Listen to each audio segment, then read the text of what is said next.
Never ever back down when you're accused of being a racist. As a rule, you should always double down on it. Always double down. Always. And if you see someone else being accused of being a racist, you should ask yourself, what can I do to be more racist than that guy?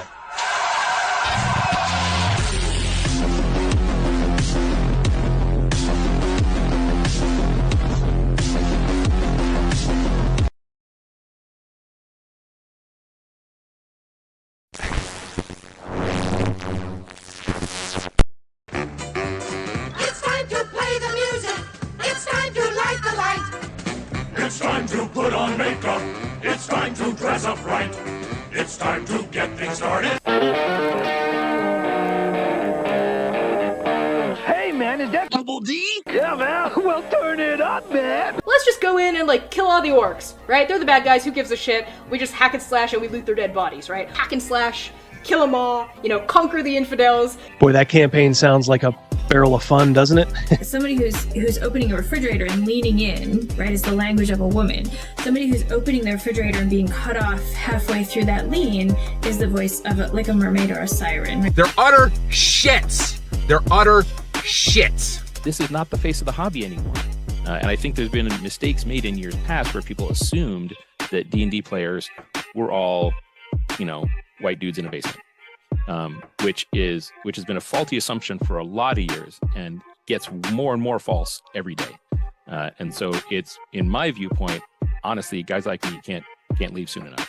I just had to be born with empathy and a weakness for socialism and femboys. For socialism and femboys. For socialism and femboys. You gotta put a little hot sauce on the taco, you know what I mean? We want this dwarf to be the dwarfiest dwarf. Right. We want the elf to be the elfiest elf.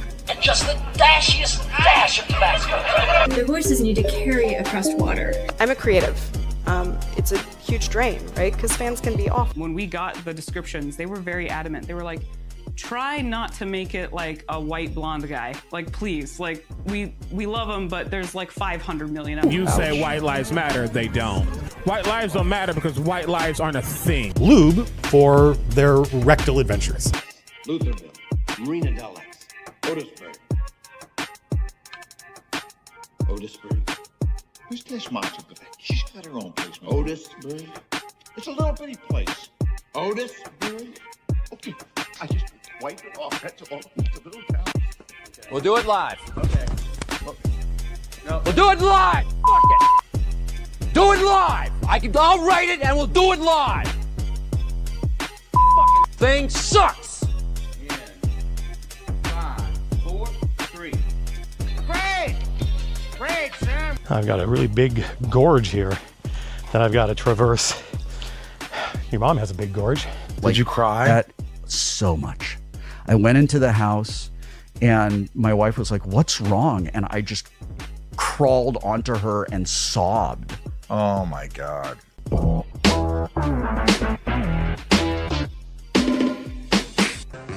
ain't the old opening better? Get away from me, you creepy, crazy fucking Canadian. On with the show. Hi, boys and girls. How are you? What's up, Mr. Rogers? We got a full boat, as you can see by the little characters below. Indeed. Say hello. How's it going? Zolt checking in. We are rolling. We're rowing. Yeah, we are. We're rowing. We're rolling. We're doing it all. We're doing it all. We're doing it all, Rogan. We're doing it live. Doing it live. Fuck it. How's everybody doing? Hope you are having a great week. Always good to tune in to you guys and for you guys to tune in to us. Patrick Demo starting us off right with $5. No Carl's Jr. in the poll. Shame on you, courtesy of Hungar. We ain't got no Carl's Jr. That's the thing. We don't have any Carl's Jr.'s up where we live. So guess what? They don't get in the poll. I was going to do one and see what you think of this, Crazy Mouse. I was going to do McDonald's versus the field, and I was going to put like It couldn't be like really good ones. So like Popeye's chicken. So you have to deal with all the black people that go to Popeye's. In our town, it's hardly ever open. Yeah, and ours in town is hardly ever open. It's a crapshoot. Yeah, it's a crapshoot.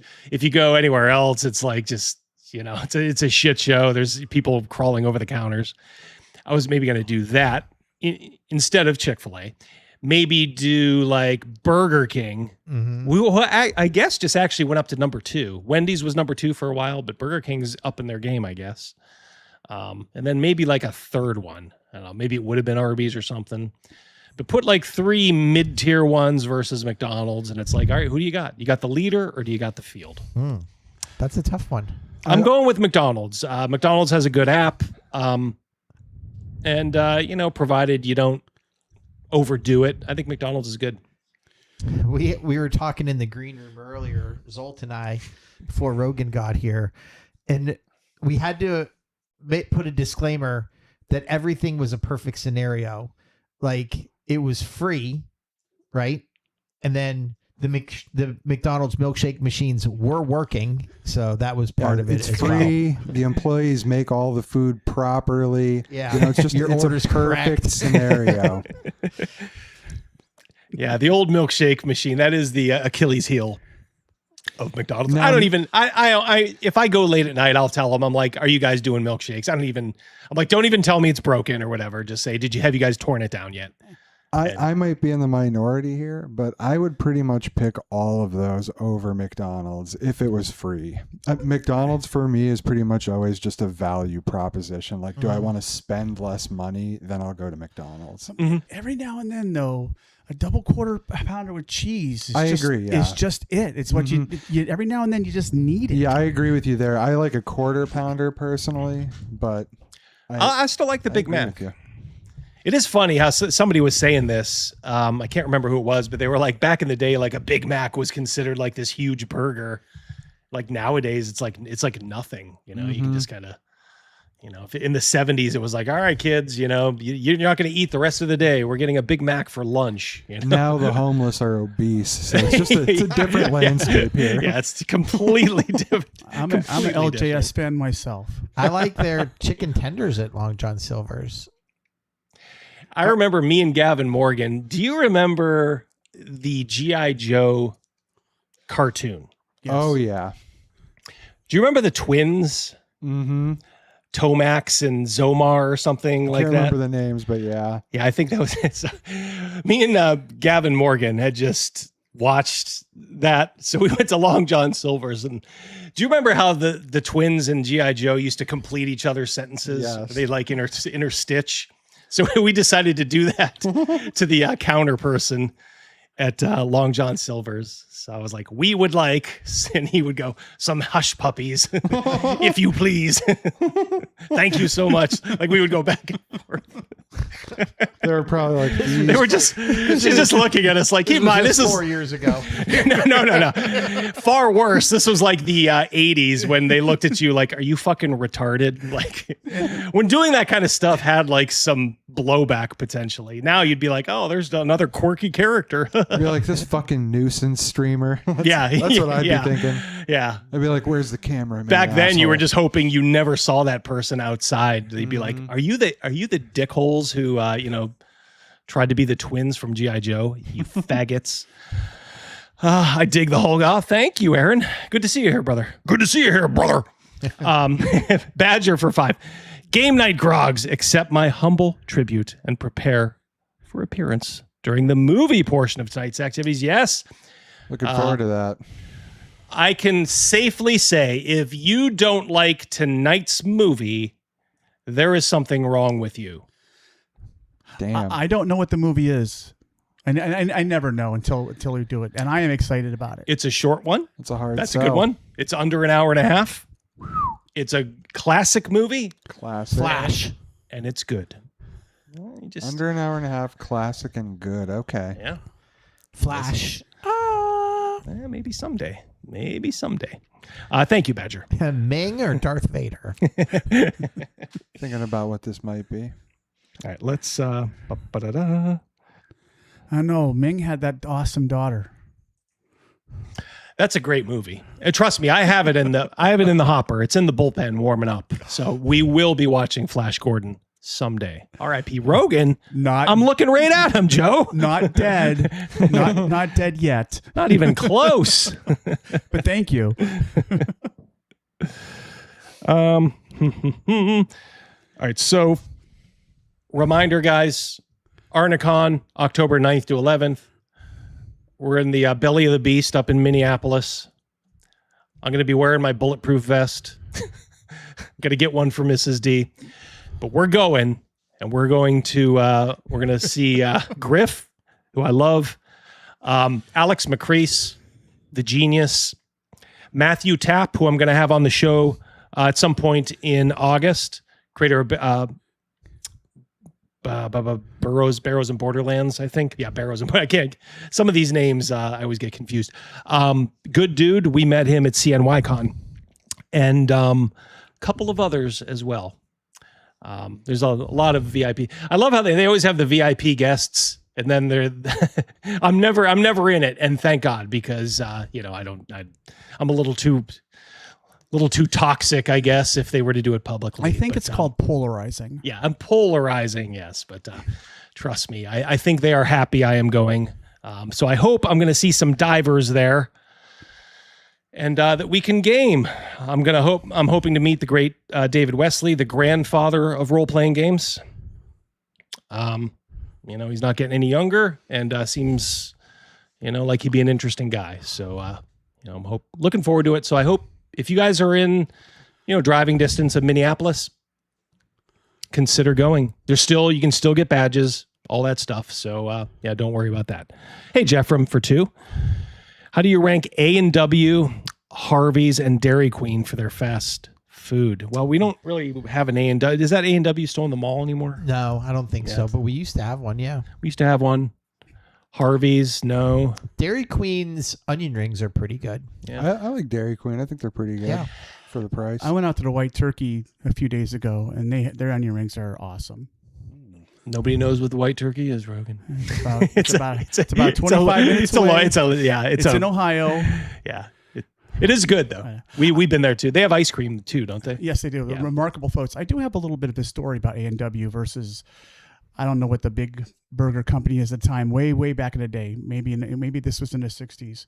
I read this someplace. You can correct me if I'm wrong, but A&W is competing against McDonald's. We'll say McDonald's. Mm-hmm. So they got together and they made, instead of a 1/4 pound burger, they made a 1/3 pound burger. So they advertised the shit out of it, and it wasn't selling.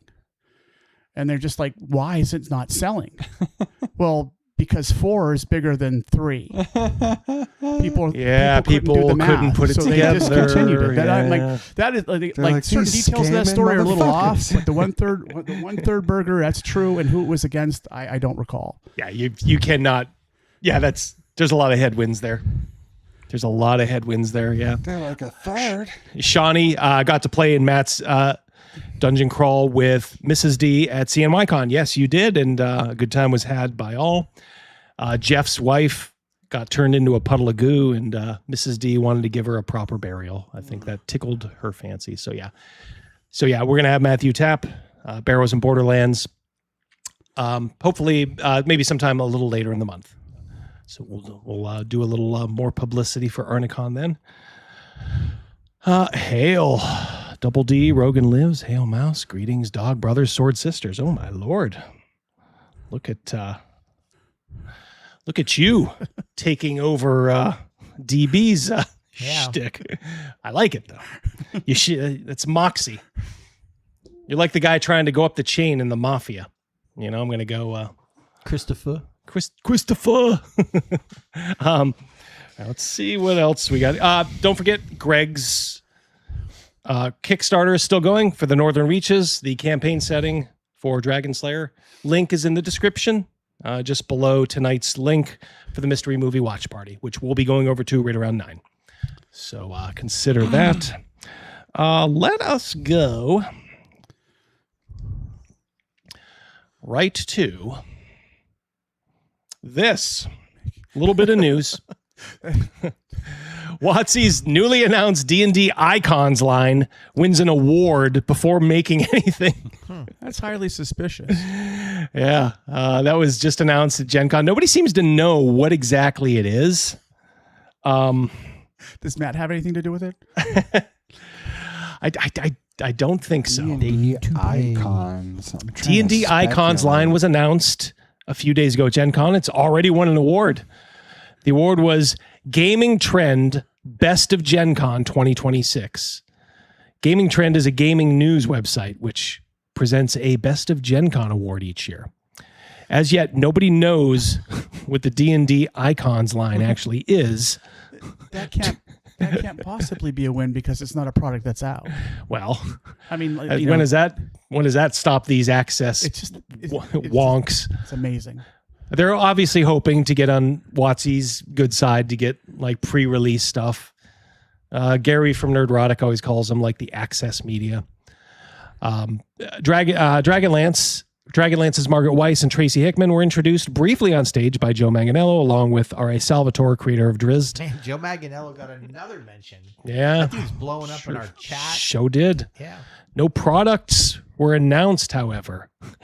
And then they had actually one product was announced, and that was Greyhawk's Crown of the Witch Queen, although it's unclear. So congratulations to the winners of this award. I guess. Well done. I see. I get it now. I get it. The rare bit of snark that's on point for EN World. They're basically just going to pick up a bunch of popular older properties and just fuck them up. That's what it's sounding like this is going to be. Yeah. Robbie, hey Robbie, how you doing? Did you see Grim Jim got his own Kickstarter going? I know he's doing a game. I don't wish him any ill will, but I'm not going to publicize it. I generally don't publicize people who are just pretty laissez-faire and kind of smirking when Trump almost gets assassinated and Charlie Kirk gets killed. He can get his own publicity, and he's called me out many times on his channel, for the sin, the abject sin of making fun of Mum Chums and its weirdo creator, the disgusting, creepy weirdo Tanya Floker. He sacked up for Tanya Floker over me. So yeah. So look, and I'm not saying if you support him, I shame you. No, but I'm just not going to. I'm not going to give him any, any run on that, as they say. Participation award, yeah, Texas Beast. That's what that is. Hey, Craigie, how you doing? Again? Hey, we got some drops for that last one. Did we do a drop for the last one? That was 10, wasn't it? Which one? There you go. Am I crazy? Am I going nuts? Was there a $10 drop up there? No, maybe not. Huh. They all disappeared. Yeah, crazy. Well, there's a $10 drop here. Let's see. Let's see. It's not sexy. It's not sexy at all. I put some of those missing ones on the front page. I see. And I got rid of all of the other ones, so I kind of smushed everything up there on your thing. So you should be good to go now. Hey, Craig, $10 Canadian, close enough. I wish we had some old school friendly cons here in Canada. This place is full of purple-haired trolls. Yep. Claricon is the only real original gaming-themed con. Purple-haired trolls. I remember we played with a purple freaking wizard. Wizard. Thank you, Craig. It was like Grimace. Yeah. Hope Claricon is a success. Hey, Rye Guy, how you doing? For $1. Did they get a Nobel Peace Prize? Well, that's next. That's next. When right before they start actually releasing stuff, I'm sure they'll up the ante as far as that stuff goes. Now look at this. You guys are going to be interested in this. Mischief Toy Store wins 2026's Diana Jones Award. Who's that? We'll see. You'll see. Okay. Diana Jones, named after the burned remains of a copy of the Indiana Jones RPG, takes place right before Gen Con in Indianapolis each year. The nominees this year included Rob Weiland, an EN World columnist who passed away earlier this year. The original trophy was a pyramid containing the remains of the Indiana Jones book. In 2021, it was lost in transit. Oh, dear. And a new trophy was introduced. Okay, a lot of backstory here. Not sure why. The award is chosen by an anonymous committee of industry professionals. Anonymous industry professionals in this industry. Oh my God. Freaks and weirdos, as you will see. And the winners have included game designers, retailers, board games, unions. That shows you something there. Conventions, and even a concept or two. So this is one of the past ones. This is Adjit George, who I don't know if I guess he maybe still works at WotC, or maybe I don't care. Fuck this guy. He was the guy and the designer of Journeys Through the Radiant Citadel, and then won the 2023 Diana Jones Award for Excellence in Gaming. The steaming pile of shit that launched this channel into the stratosphere, well, the lower atmosphere. And he gets an award for that. One of the worst products Wizards of the Coast has ever put out. Dog shit. Complete dog shit. Brother, that's dog shit.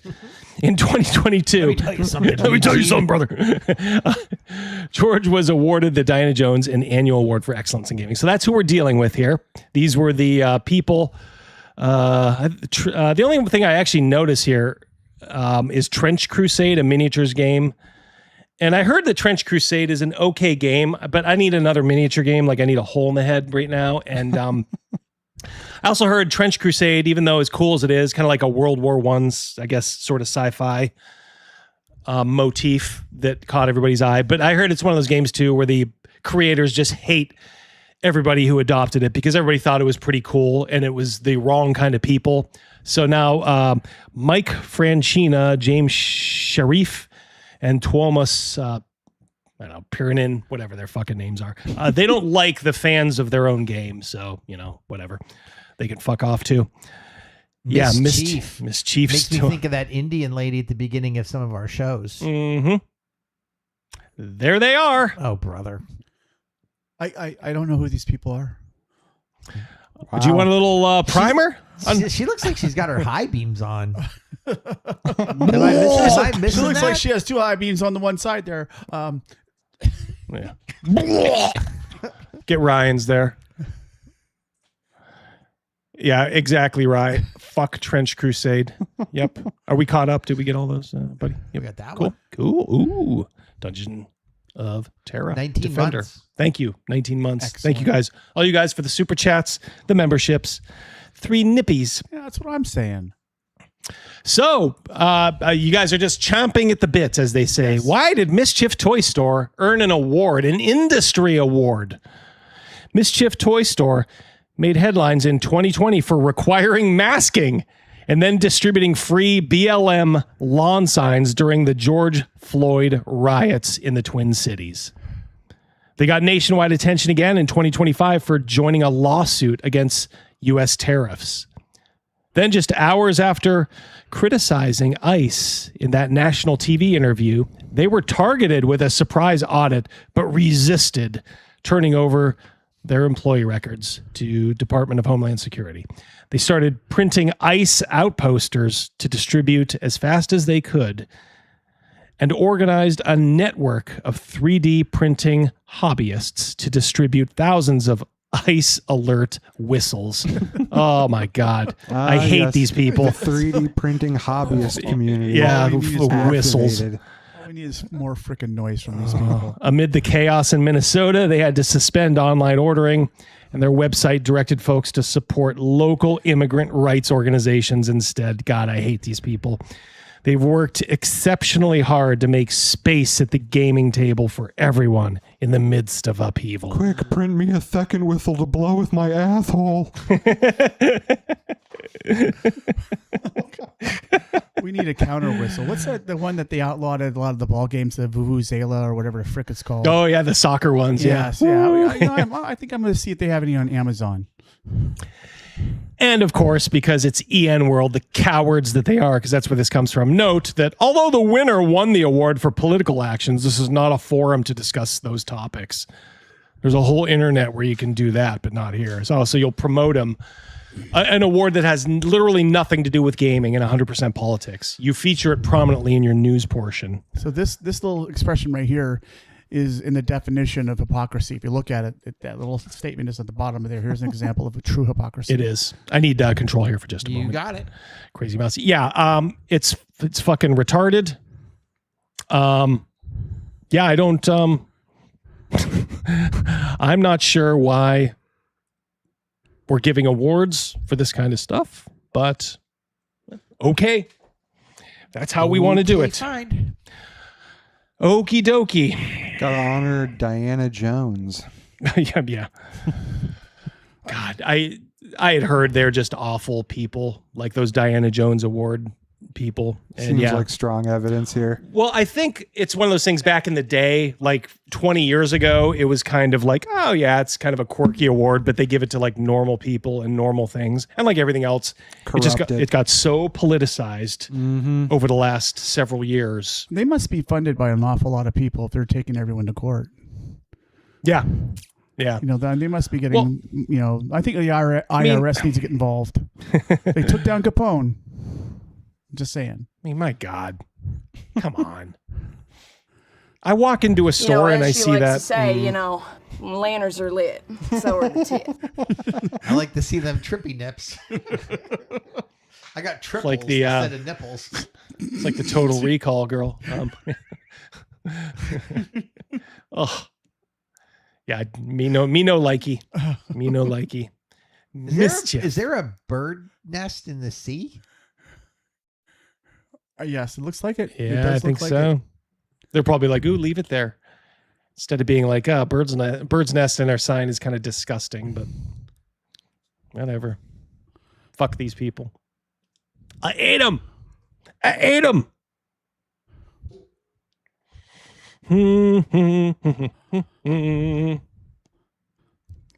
gotta say, I voted for Arby's. Arby's. I voted for Arby's. It was a final vote's Arby's. What's your final vote is Arby's too? Zolt? I'm gonna vote for Arby's. Yeah, in the perfect scenario. Crazy Mouse. I'm a Mickey D. Mickey D's. Mickey D is very convenient and it's good. It tastes good. It hits the spot every once in a while, and my loyalty lies with. They used to give me free food every 5th time you went there as a dasher. Yeah. They used to hand out these cards and you got free food. So yeah, so it's hard to beat that. I mean, well, I don't know.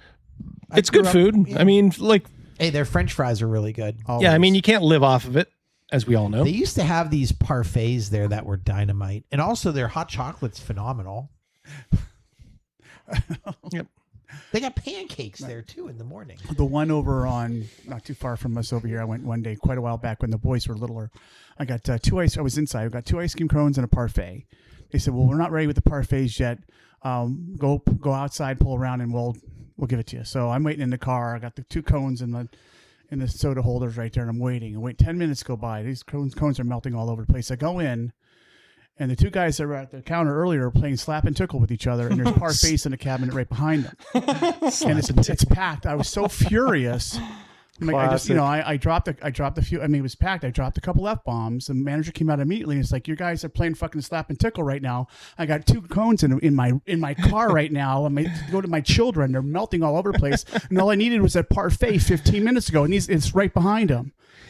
The manager was very apologetic. I said, "No, screw this," and I walked out. I threw the ice cream cones right out of the car, and I went to Dairy Queen. DQ gets it. Antonio, thank you very much. I need to read that Crazy Mouse. Oh wait, yeah, that was a community post or whatever. Oh, there it is. Yep. Antonio, the Dragonslayer VTT. Yep. The Dragonslayer Foundry VTT is looking good, playing good. Ran a test game on Sunday. Images and videos on the official Dragonslayer Facebook group. There you go, guys. Track it down. If you guys play online and you run Greg's game, check it out on the Dragonslayer Facebook group. Thank you, Antonio, and thank you for being a member. Yeah, absolutely. Yep. Paladin Forge for almost 2. Holy shit. They really gave them an award for this. They did. That's the state of the industry, but we already sort of know that. So that's... If it wasn't for them, there'd be none of me. So I guess, I guess in a way they're sort of responsible for this channel. People like that, people that give awards to people like that. So thanks, I guess. Let's do a little bit of... before you do that, buddy. Okay. In just a few moments, we'll be doing some legit Dark Sun, some old school Dark Sun talk. There was a nice interview with Troy Denning, I think is his name, and Gerald Brom, the world famous artist. I just kind of cut it down to about 8 or 9 minutes. It's an interesting interview about the origins of Dark Sun. I figured you guys might like it.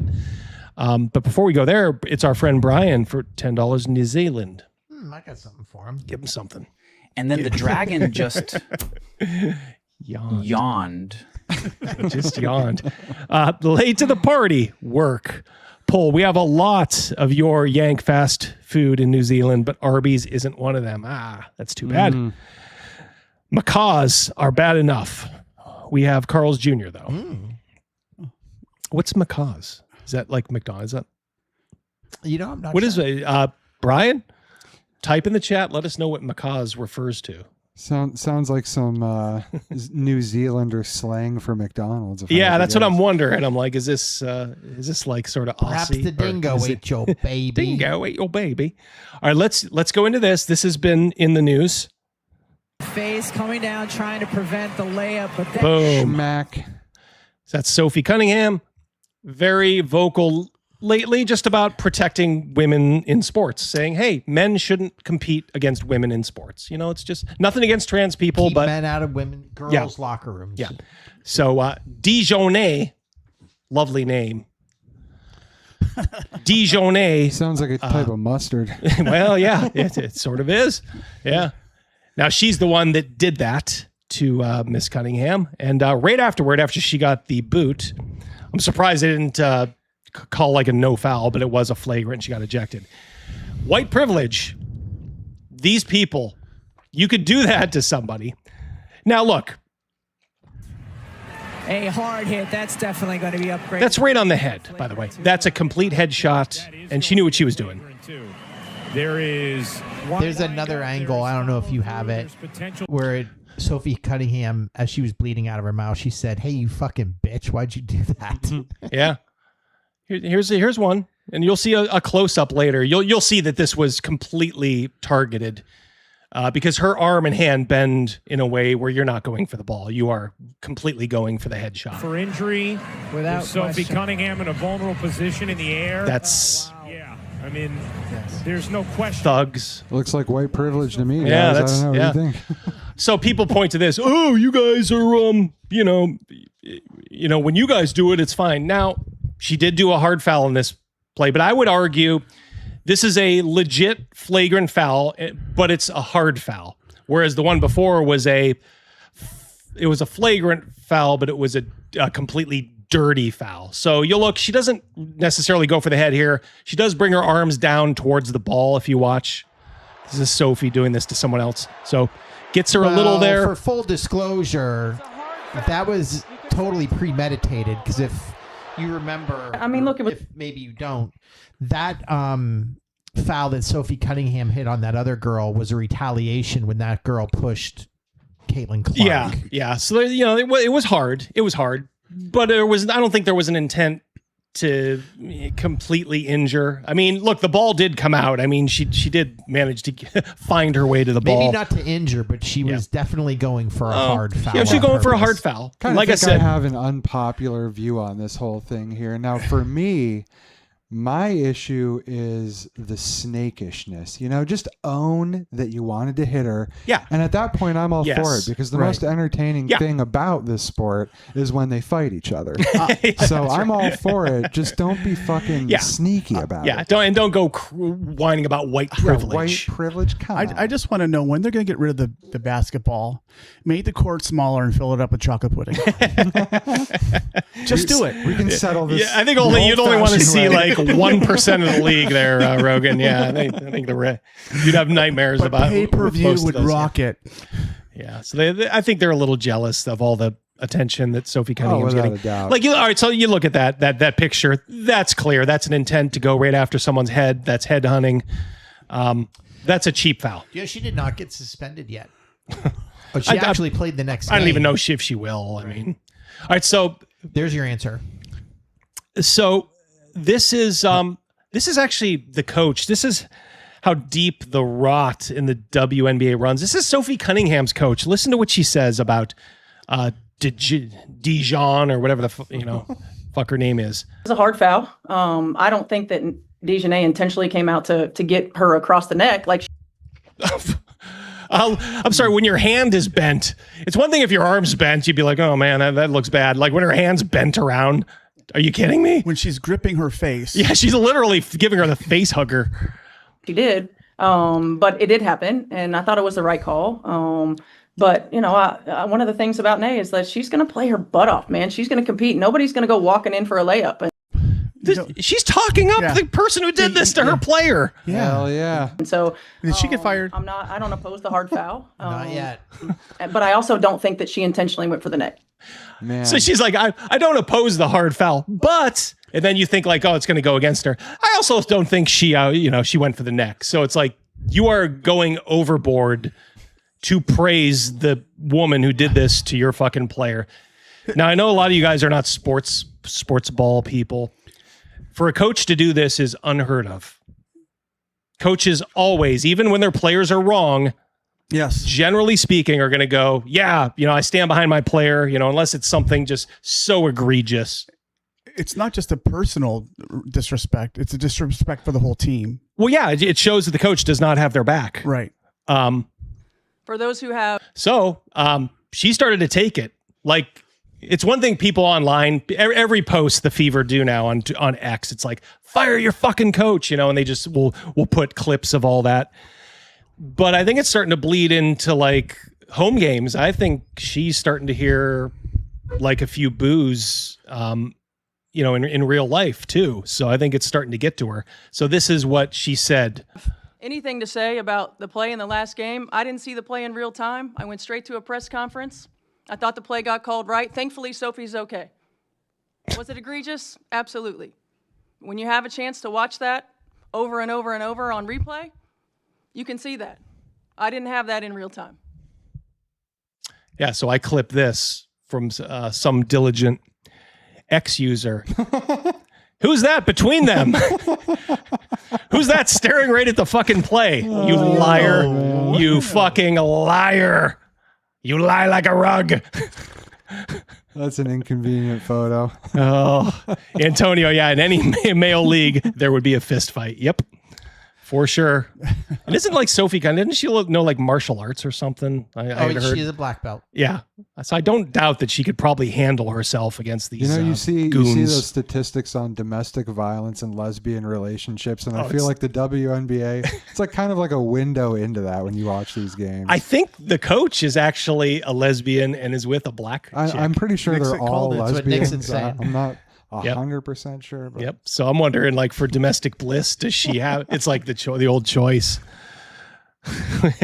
Butch Reed with blonde hair. Nice. It's such a funny nice picture, edgelord. though. Yeah. Wow. Thank you for two. That was at the natural Butch. Hockey has the enforcers, which, ironically enough, that's actually Sophie Cunningham's. Sort of that's her kind role. of her role on that Sort team. of her role, yeah. She De facto so enforcer. that play that Double D showed earlier.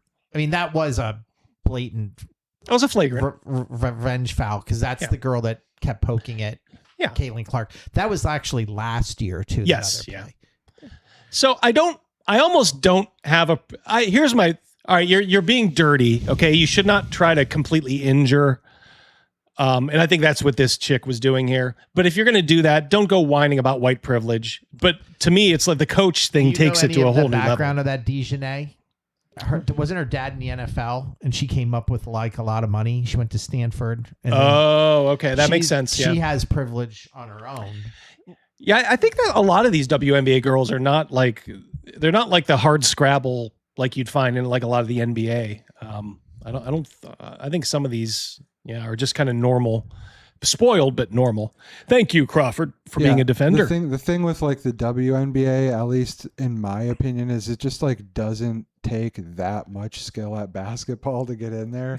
So you got a lot more of these normal people. Well, it takes relative skill. I guess I get what you're saying, but yeah, well, sit on that. Put a pin in that for a moment, if you would, Mr. Zolt. And we're gonna come back because there may be things happening that you're not aware of that I'm going to show off. Crawford for 5. Is anyone in the WNBA besides Cunningham straight? I don't even have Kadar, and it's going off. Yeah, well, Caitlin Clark is straight. She has a boyfriend. There's some, but there is rumors that he's a beard. Well, let's take her at face value here rather than rumor. But yeah, but you're right. It is mostly a gay league. Oh, heavily. Yeah. Heavily gay. Yeah. Hey, Trav, good to see you, buddy. What position does she play? Center, power forward, small forward? She'd be a power forward, right? Crazy Mouse? Who? Sophie? No, she is a kind of a shooting guard, actually. She comes in off the bench. She's not even a starter. Yeah, I knew she didn't start. She comes in off the bench, and she's a 3-point specialist. Oh, okay. She's just a specialist. Okay. That makes sense. Yep. Yep. I mean, some days she'll score like 2 points. Sometimes she'll do like 15. So yeah, she's streaky. She's a little streaky, but probably an asset, to have, like, just so they can't get away with like taking a bunch of cheap shots on your superstar. Double D, please set up a Discord so all of us fans can network and game together, says Vlad. I'll consider it after I retire, Vlad. I'm not going to do it before then. I'll be retired by the beginning of next year, so I will consider it then. It is convenient. It's also the source of a lot of gay drama Discord servers. So I have to kind of balance those two. Everyone I've been around has devolved into some sort of gay drama. Edgelord for 2 again. WMA is also a form of trench crusade. Am I right? Behave. Kreiner is divorcing her second wife who got her out of Russian prison. Well, there's loyalty for you. All right, let's continue here. Yeah, so that's her. Just want to point that out that the coach, Stephanie White of the Fever, is a lying hypocrite because this is she her saw this. second year as their coach as well. Yep. I take personally any suggestions that I don't 100% always have my players back. I ride with them 10 toes down all the time. When they go low, we go high. Love will win. Grace will win. She's repeating every Democratic Party talking point. Holy cow. What the fuck? She's got kind of a Caitlyn Jenner vibe. Yeah, I can she's see got that. she's a little mannish. And kindness will win. I stand by them. I will always stand by them. But you Everybody didn't. else can go to hell. I love that. Kindness will win, and the rest of you can just go to hell. If they make a movie about Okay. this, they need to have Kevin Costner play that chick. You know what I mean? Yeah. He would have killed that speech. Oh, James, for 10. Tom Cruise. Why is it called scissoring and not lip reading? As she likes to say, lanterns are lit, so are the tits. There you go. There's your redhead, buddy. Thank you, James. Good to see you, buddy. Compete. Nobody's going to go walking in for a layup. And so I don't oppose the hard foul. But I also don't think that she intentionally went for the net. That's her. WNB gay confirmed, says Crawford at a Crimson Craw. Discord, no dramas if you gatekeep like crazy. Yeah, I don't have time to gatekeep right now, Brian. That's why I would wait until I'm retired. I Got to may get do it. Nightbot to do the gatekeeping for Oh, you. yeah. We'll enlist Ruthless Nightbot. gatekeeper. Yes, that's right. That guy sneaks in every once in a while. Terminate That guy's people. slippery. We haven't heard much. We haven't heard anything about Mousecock lately. Well, because we've been going to class. And I know. actually, classes start again in like 9 days, the board says. Yeah. True that. Craig again for 5. I'm happy to set up a Divers Den Discord server. I may take you up on that in time here, like a fan run, officially unofficial. Yeah. Why don't you email me, Craig? Maybe we can do that. Yeah, well, we could do that. And everyone else can just go to hell. All the rest of you can go to hell. All right, so all that's going on. It's been called a... This is the atmosphere, though. Watch this. This just happened like 2.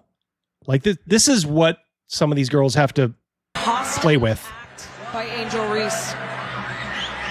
I didn't do nothing. There's the 3 tempo players coming in. Alma, and then Reese's hand. Angel Reese right now sitting on 5 fouls. See the offhand. Boom. Wow. Watch this. That is a fucking What is wrong with these Shamiquas? That's like an eye rake in the WWF. There's no basketball play there. This girl just, I don't know if she stuffed her or whatever. And she's like, she got mad, went to her primitive behavior and gave her the face rake. Get Alma on the She face. saw that white skin and it just set her the fuck off. Oh, she's awful. She's really good at rebounding, but like if you had like a rebound specialist in the WNBA, you'd want to keep her. Like, but like she was so toxic. Like her old team just said, you can go. We're gonna. Did they trade her to Atlanta or let her go? Trade. They couldn't keep her because she's a thug. And she actually talked poorly about Chicago while she was in Chicago. Yeah, but she's going to do that everywhere. She's one of those fair weather players that just will talk her way out of the league. So, this is what they're dealing with. And Caitlin Clark has gotten poked in the eye before. I don't know how there's not like a nail requirement for these dumb people in the WNBA. Mm-hmm. How they in baseball they inspect your glove, the pitcher before you go off the field. Why the referees don't inspect everybody's fingernails when they walk on the court? Yeah, just look to the left there. Look at the claws on that chick. It's like an eagle right there. talon. Is that what you're talking about? Yeah. Like you're not allowed to play if they're above like an eighth of an inch or a 16th of an inch. Now, you go back to the bench. Here's some toenail clippers. Do it quick. You can still make opening tip off. I don't follow this very much. The thing that did that to Caitlin Clark in this picture, was there any repercussions? Was there any consequences? Yeah. There was a strongly worded letter at least. Yeah. This is the play that actually, when they were yapping about how Congress should get involved. What? Yeah, they want Congress to get involved. I wouldn't want that, but it's like the WNBA is so poorly run. I can see almost why people would want it. They need a new commissioner. Well, they need a guy commissioner.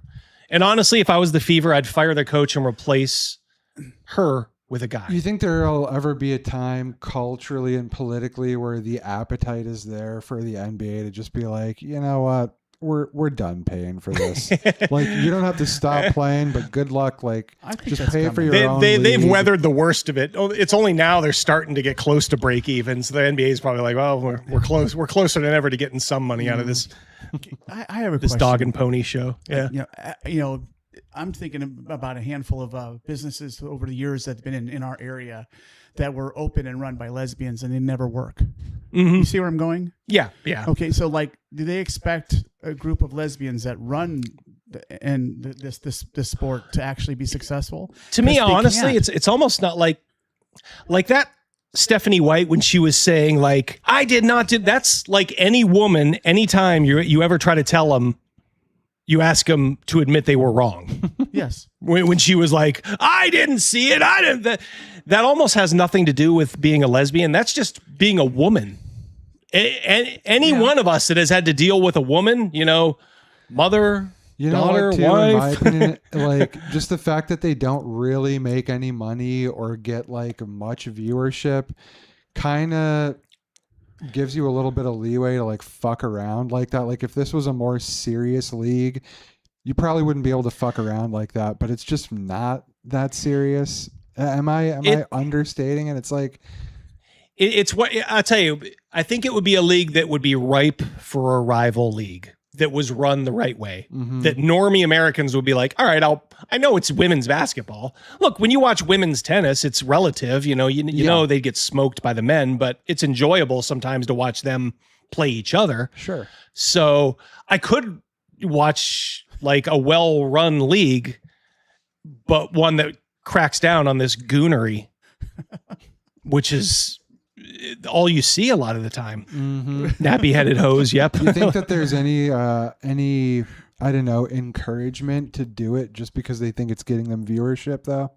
Like behind closed doors, they're like scolding you on camera, but then they're like, "Nice work, girls. Keep that shit." Well, it's keeping the WNBA in the headlines all the time. That's what I mean. It is. This is boosting, like you said. They're almost making money now. Maybe the real plays keep doing more of this shit. But it can backfire because it can turn into cheap publicity, and it can cheapen your brand a little bit. So people just realize after a short time, this will wear off after a while.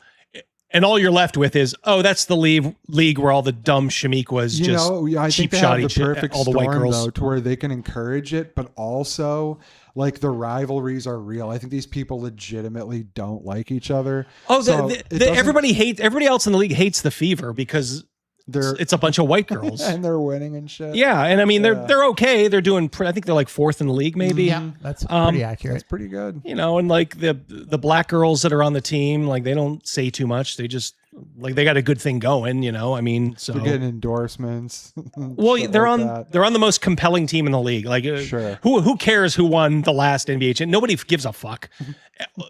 People only want to watch this team. Like, you're not a fan of the WNBA. You're specifically a fan of this team because of her and Sophie Cunningham and a couple of the other players. You know, They are the only team in the league. The WNBA has a 44-game season, and the Fever are on television 44 times. yeah, as they should be. That's just admitting reality.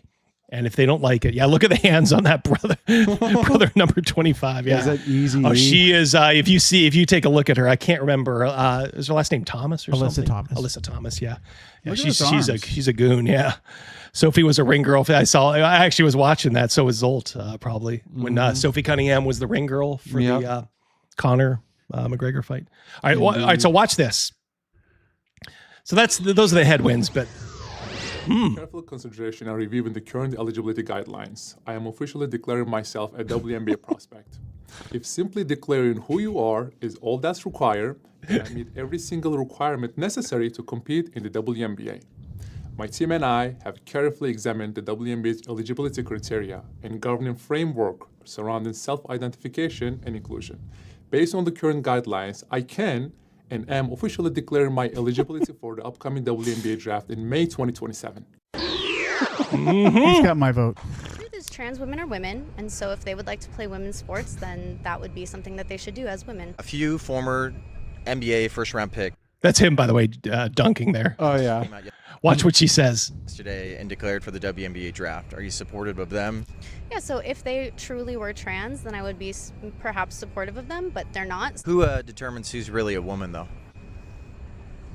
I would say I would love to see them play against Asia Wilson and beat her. I doubt they would. So thank you so much.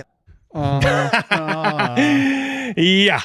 I mean, I got to be honest. I hope the WNBA sticks to their guns and lets them play. That'd be entertaining as he's fuck. the first. I think there's 2 others now. Oh, yeah, I've seen a few. Yeah.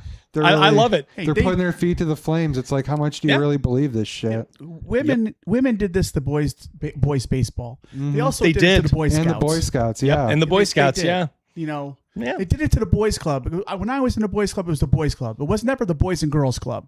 Mm-hmm. This is what happens. Let it happen. You see what you get, Warriors. Trench Crusade involves plenty of drama. They suck. Thank you, Toby. Your name is Toby. It's the only drop I ever get to make.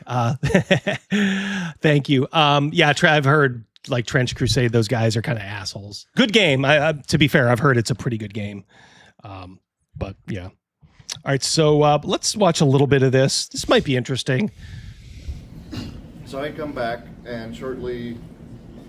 This is Gerald Brom on the left. He is the world famous artist of Dark Sun. He made the look of Dark Sun, and that's Troy Denning. He's like the lead designer. On a couple of projects. One day, Jim Ward, who was our boss, called a meeting, a designers meeting, and he wanted to start thinking about the next campaign world. And he had 2 criteria. The first was it has to make sense for artists to be able to paint our characters in chainmail bikinis. For a couple of reasons, because that was something artists seemed to like to do, but also something Jim liked to see. So that was one criteria, and it really was only partially tongue-in-cheek, in that he wanted to make it a world that artists felt friendly, felt a part of, and felt some ownership in. But the next point was that it had to be a world of psionics, where psionics was going to be usable, because they wanted to reintroduce the psionics handbook and reintroduce that whole element of gaming. So that was the 2 stipulations. Chainmail bikinis and psionics for Dark Sun. I like it. My, how the times have changed. Could you imagine somebody going like, hey, this world has to have plenty of scantily clad women? I can't believe this. I don't know why they didn't have a microphone in this room. And also those cords just hanging there just bother me. I don't know why. Get a cord hider. Oh, the other thing I should say, it was unique for TSR, and then it didn't have a deadline. It wasn't like, you got to have this campaign world out in 6 months. It was, you've got to design a new campaign world, and then we'll talk about when it's going to come out, or if it's going to come out. Yeah. So anyway, we had gotten to the world to a point where we felt we knew what the basic tenets were, and which were, we wanted. Is that somebody chewing bubble gum? I think they opened a pop. I think they opened a pop. That's what it sounded like to me. Because I was kind of ecological minded, and that was just the beginning of the whole idea of climate change. So there's a little bit of thing is there was a little bit of leftism that went into Dark Sun, but I will argue that it was the good kind, like the Star Trek kind, like you'd find in Next Generation. In other words, if you're not too preachy about it, if it's just part of the world and you don't hit your audience's head, with it over and over again, okay, you have thoughts about, climate change and ecology, so you're going to make Athos, this blasted world through overuse of magic. That's fine, as long as there aren't any ham-fisted lectures about it. Dark Greta Thunberg shows up. Yeah, exactly. How dare you? And that's the difference between back then, I think, and now. Like now they would do that because they don't have the intelligence, I think, or the raw skill to be able to do this. They don't. It wouldn't just be like a setting; it would be an agenda. Yes. Oh, 100% it would be all agenda.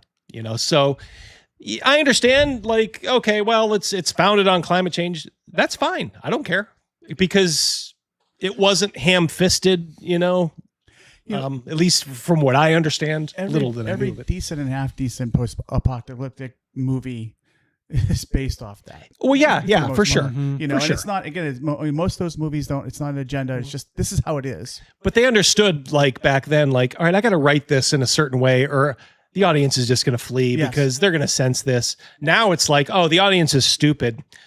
So let's just keep hitting them over the head with it, because we don't trust them. And so that is a direct link to, a direct metaphor. We knew that we needed to have it isolated from all of the other TSR campaign realms, in that you wouldn't be able to spell Jammer from Dark Sun anywhere, right? Because they were deathly afraid of psionics spilling into Greyhawk and Forgotten Realms and Dragonlance. So it was from the get-go isolated. So I thought that was interesting too. Psionics was in the first edition D&D, and I think even Gary Gygax admitted it was kind of rushed in there and it wasn't the most well thought out thing. And we never really played with psionics. I don't know. Did any of you guys ever play with psionics? No, we always kept psionics out of it because it was super powerful. Yeah. What about you, Crazy Mouse? Kaner's World had it. Kaner's World.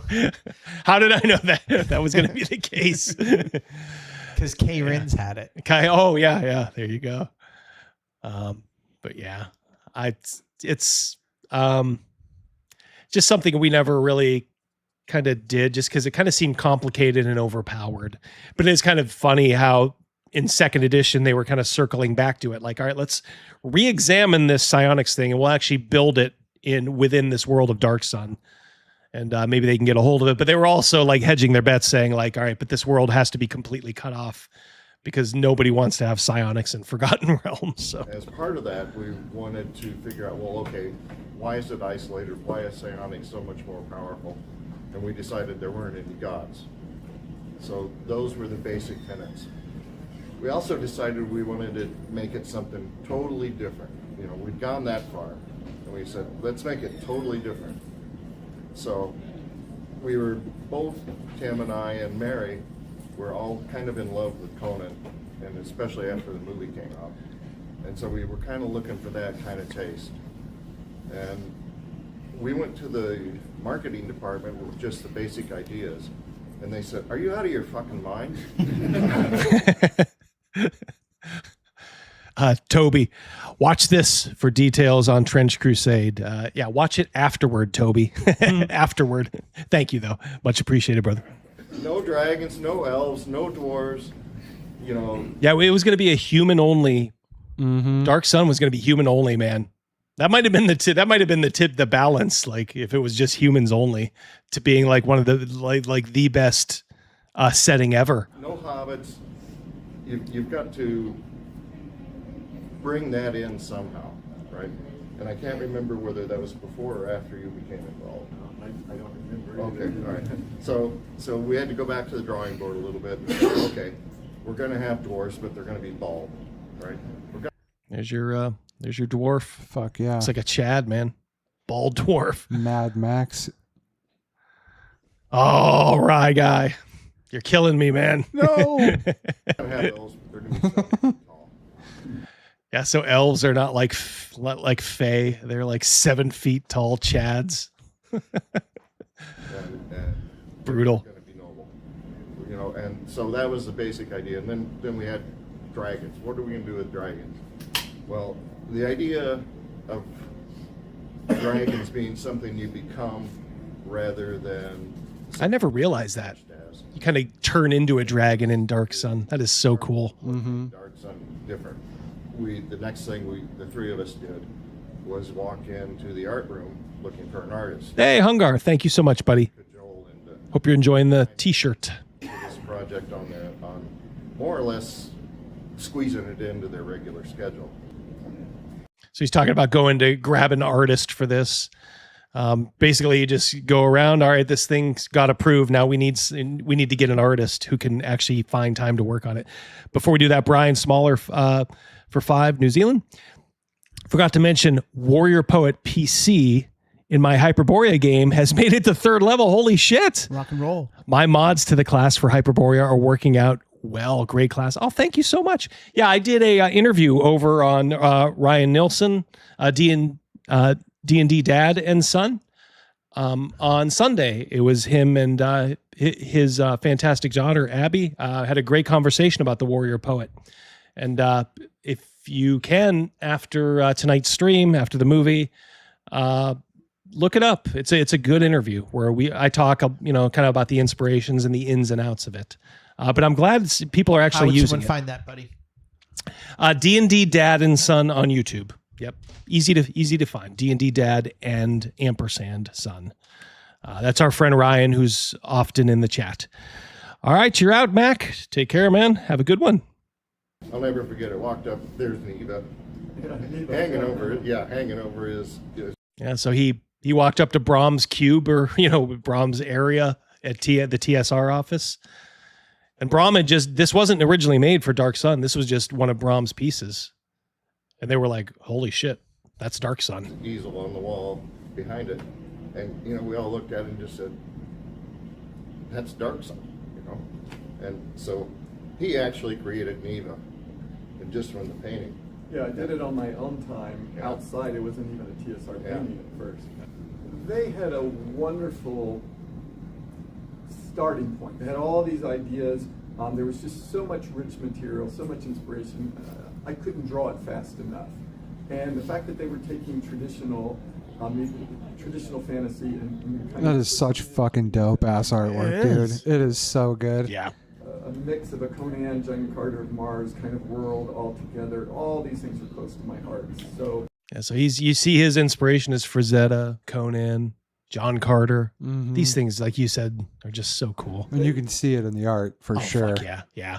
Come in and throw a bunch of ideas, and I couldn't draw fast enough to keep up with them. And often as a conceptual artist, if you're drawing things, you'll draw a couple of versions of them. And it's like they would take everything I took, like 3 versions of this, and they would turn it into 3 more characters. So it was a wonderful back and forth collaborative, developing the visual side of that world. Yeah, and as I recall, a lot of the time you would just draw stuff completely out of your own imagination, then Tim and I would take it back and write a description of what it was. Yeah. Yeah, that happened as well. I'll give a little backstory to this that might be interesting. When I was hired on at TSR. All right, so listen to this. If you're those of you that are not getting what you want, you think you deserve it. Listen to this story about the guy who made the most iconic art, some of the most iconic art at D&D. Listen to this backstory about him getting a job at TSR. Keith and Larry had just left, and they were. It was funny. I was interviewed with 10 other people. I actually invited myself up. I found out that they had a spot. I invited myself up. They did an interview, and after the interview, I was just starting the field. I did not have a strong portfolio. And our director pulled me aside and he said, look, I appreciate your enthusiasm and everything, but there's 10 other artists we're looking at for this job. And of the 10, you're number 10 on the list. so I went back to Atlanta, crestfallen. It's never going to happen. But he calls me 3 months later. We were packing up our U-Haul. We were about to move to New Jersey because I wanted to break into book covers. And he calls and he goes, hey, are you still interested in this job? And I'm like, oh my God, well, yes, of course. And apparently the other 9 artists did not want to move to a small town in Lake Geneva, Wisconsin. So I got the job based on the fact I was willing to move to Geneva. He asked me how long it was going to take me to get up there, get out of my lease and other work and everything. The U-Haul was out front. I looked out the U-Haul and I said, I'll be there in about 6 hours. That is cool. Just goes to show you too, like people's eyes for art. I don't know. Sometimes it's real subjective because somebody had this guy at number 10 out of 10 people. Maybe those other 9 people are just incredible, man. Who knows? I'm going to guess at least a handful of them were probably not up to his level, but.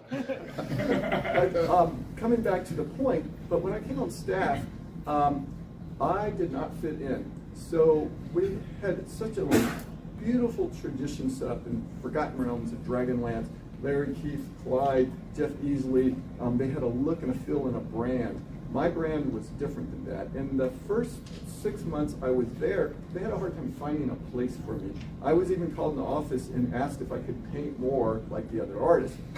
And which is kind of like, this is the way I paint, but yeah, I wish I could. Yeah, I wish I could. It's not us. It's, as you can tell, there's no microphone nearby, so they were just whatever camera mic they were using. Just try to listen as best you can. I can't boost it any more than this. So my style, I feel Keith and Larry and the other artists, their style was so perfect for Dungeons & Dragons because they illustrated full scenes and they had all the details. They played the games. They really had an understanding of it. I came more out of a Frazetta, Conan, Sword and Sorcery, Flesh world, very character focused. My paintings were, a bit more brutal and character focused and not as colorful. It was funny amongst the artists. We always talked about they liked for us to use all the colors. I feel like they were getting gypped if we didn't use all the colors. Kind of like a muted palette. So anyway, Dark Sun kind of saved my skin. I was having a hard time fitting in. It's like it was meant to be. Didn't quite what to do with me. And I had painted Neva, as Troy said, and I had it on at home. And it was called Dominator, right? Dominator originally, yeah.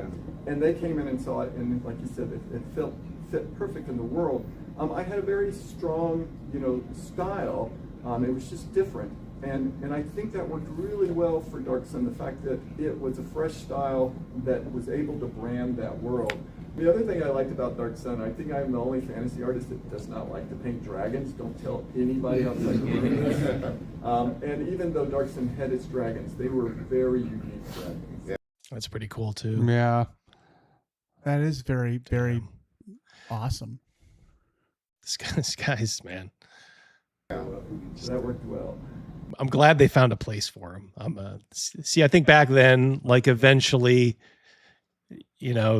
they would find, they would find something for talented people to do, I would like to think. And rank us, once we hit on the idea this was going to be a world full of slaves and, that slavery was going to be the basic evil in it.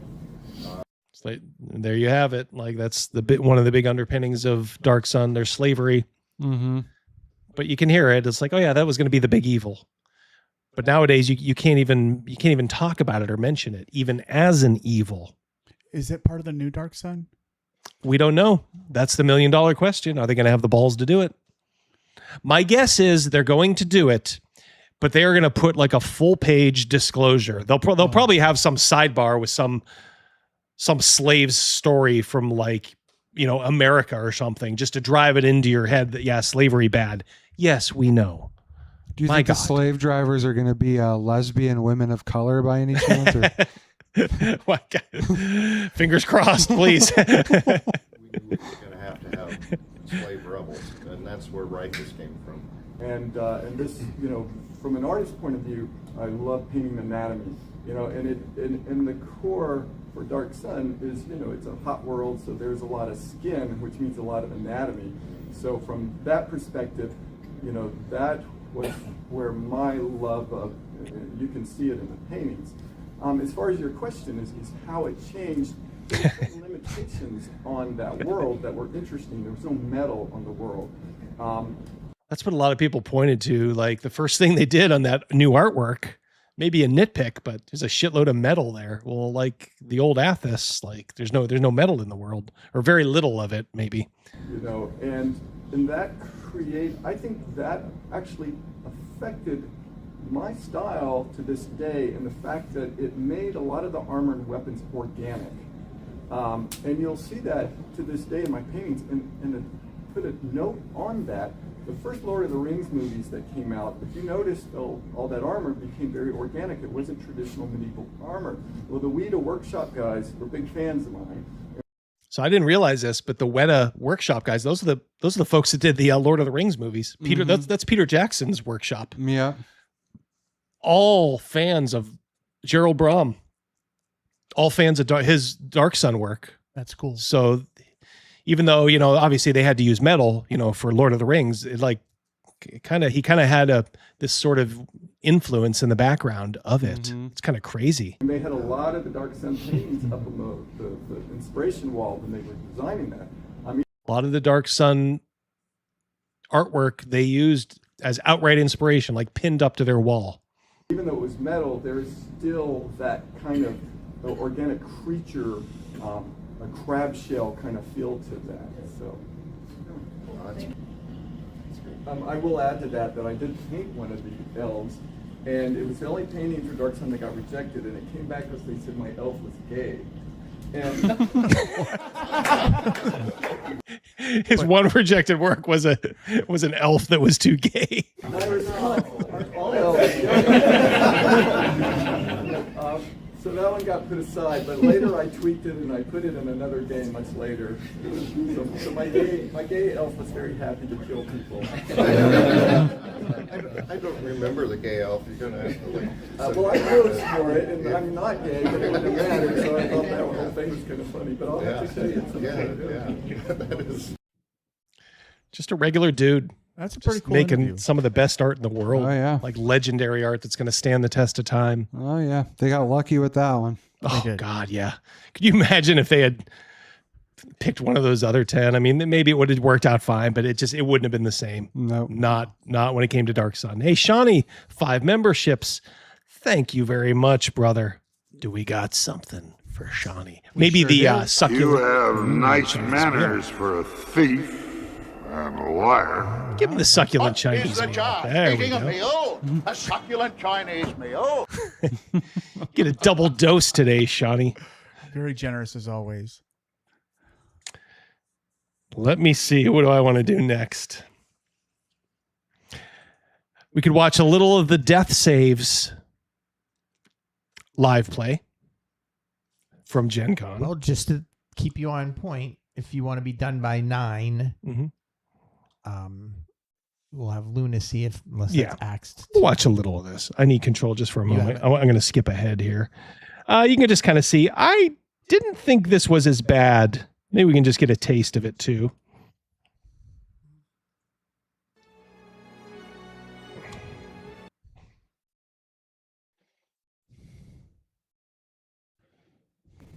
Those who seek power and risk perhaps fates worse than death can make their way in this world and perhaps, change it, and perhaps avert its apparent inevitable demise. And so that's where we begin. Why don't, Luke, we start here. You introduce your character, we go around the table. My name's Luke, and I'm... All right, so this is Joe Manganiello's Death Saves. It's like a new world, I guess. It's supposed to be a little bit more freewheeling. He just spent like the whole time like setting up like the world. He was going on a little too long. It is Mike Merles. He is a little long-winded, but it was not like Brennan Lee Mulligan. So I'll give him that. I'll give him that. First, ooh, James. So, Saga Star Wars plus Knights of the Old Republic sourcebook. Opinions. They're schemers. Schemers trying to control their little worlds. Thank you so much, James. $20. That's awfully kind. My opinion of Saga Star Wars, it was pretty good. We played actually both versions, the Die 20 version and then the Saga version that came up after. I'm a big fan of the Vitality Point, Wound Point system. So it had that. Saga system was a little cleaner. They cleaned up some stuff. And Knights of the Old Republic sourcebook, I don't think we ventured into. We stayed, it was either Rebellion era or prequel era, I think. But, you know, overall, I think they treated the property with respect back then. We're talking early 2000s. They were happy to have it. Now I think it's just kind of a cynical, cheap money grab for them to grab the Star Wars license. That's the second post right there, buddy, about Professor DM leaving his teaching job. I saw the title, and I figured that's what it was. Good for him. But he's probably going to be making $2 million. Not making, but he's going to be making quite a bit off of this Kickstarter, which is generated. It'll probably be close to $2 million when it's over. So why wouldn't you? If he can retire now, and I'm sure he can, you know, with his pension, I would do it too. Playing slime. I'm a filthy goblin, and I love rotting around in the sewers and the back alleys of Sigil. Oh, God. So it's like, here's the thing. It's like 4 dudes playing, and it's like, you know, Joe Manganiello. Yeah, he's got his Death Saves Orcus t-shirt on. So you're expecting like, all right, it's going to be an old school party.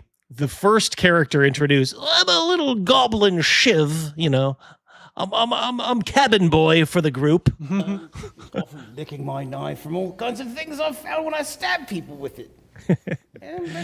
Edgelord does not like Joe Manganiello. Can we be done with him?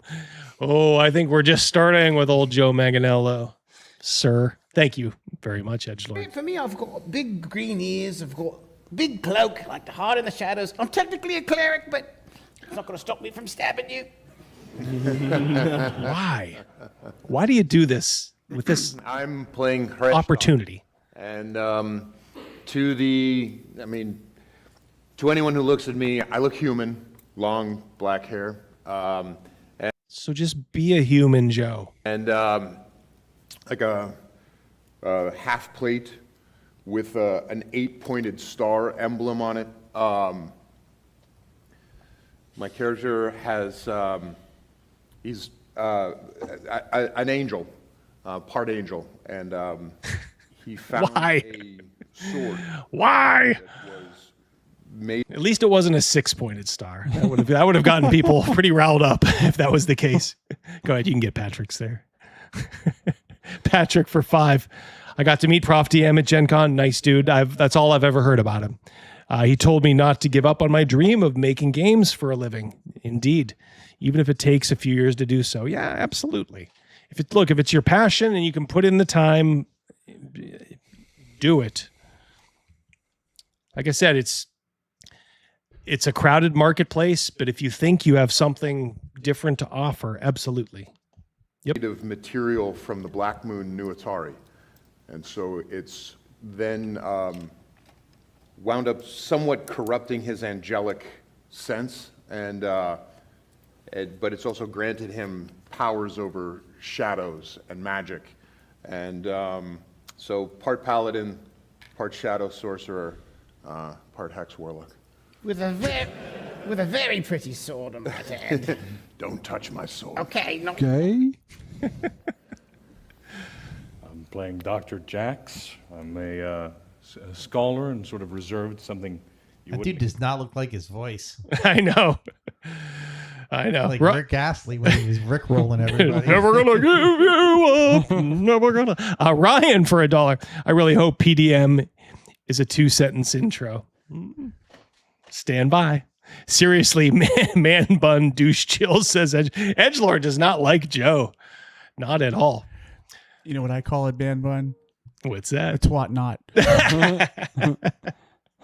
Hard to disagree. And tall and lanky. And every once in a while, if I really need some help, the ghost of my dead husband will come and aid. Wait, gay doctor? I was gonna say, Is this like Ghost? Yeah, what the fuck? Even Professor DM is like, what? Yeah, What did I just hear? Daniel's like, you'll find Daniel's, I think, refreshing. I did watch this part. Like he's watching a gay, a fruity goblin, an OP like angel, hex, warlock. This sounds like Vin Diesel's old character. And then you've got this clearly gay character right next to you. So what's Prof gonna do? I'm Dan. I am playing Grum Ironballs, a very angry dwarf.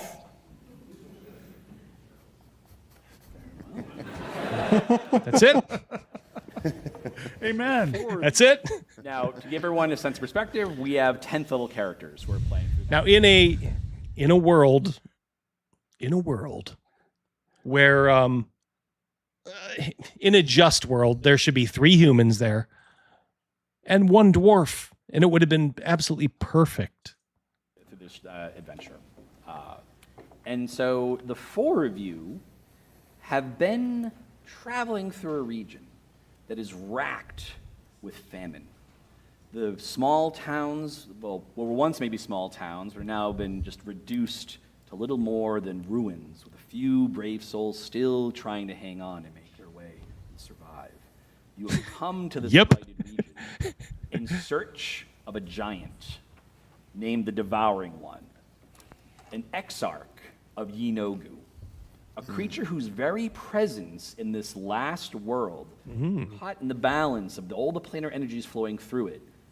An exarch is a creature whose dedication to a demon lord or god is so great that it warps the world around them.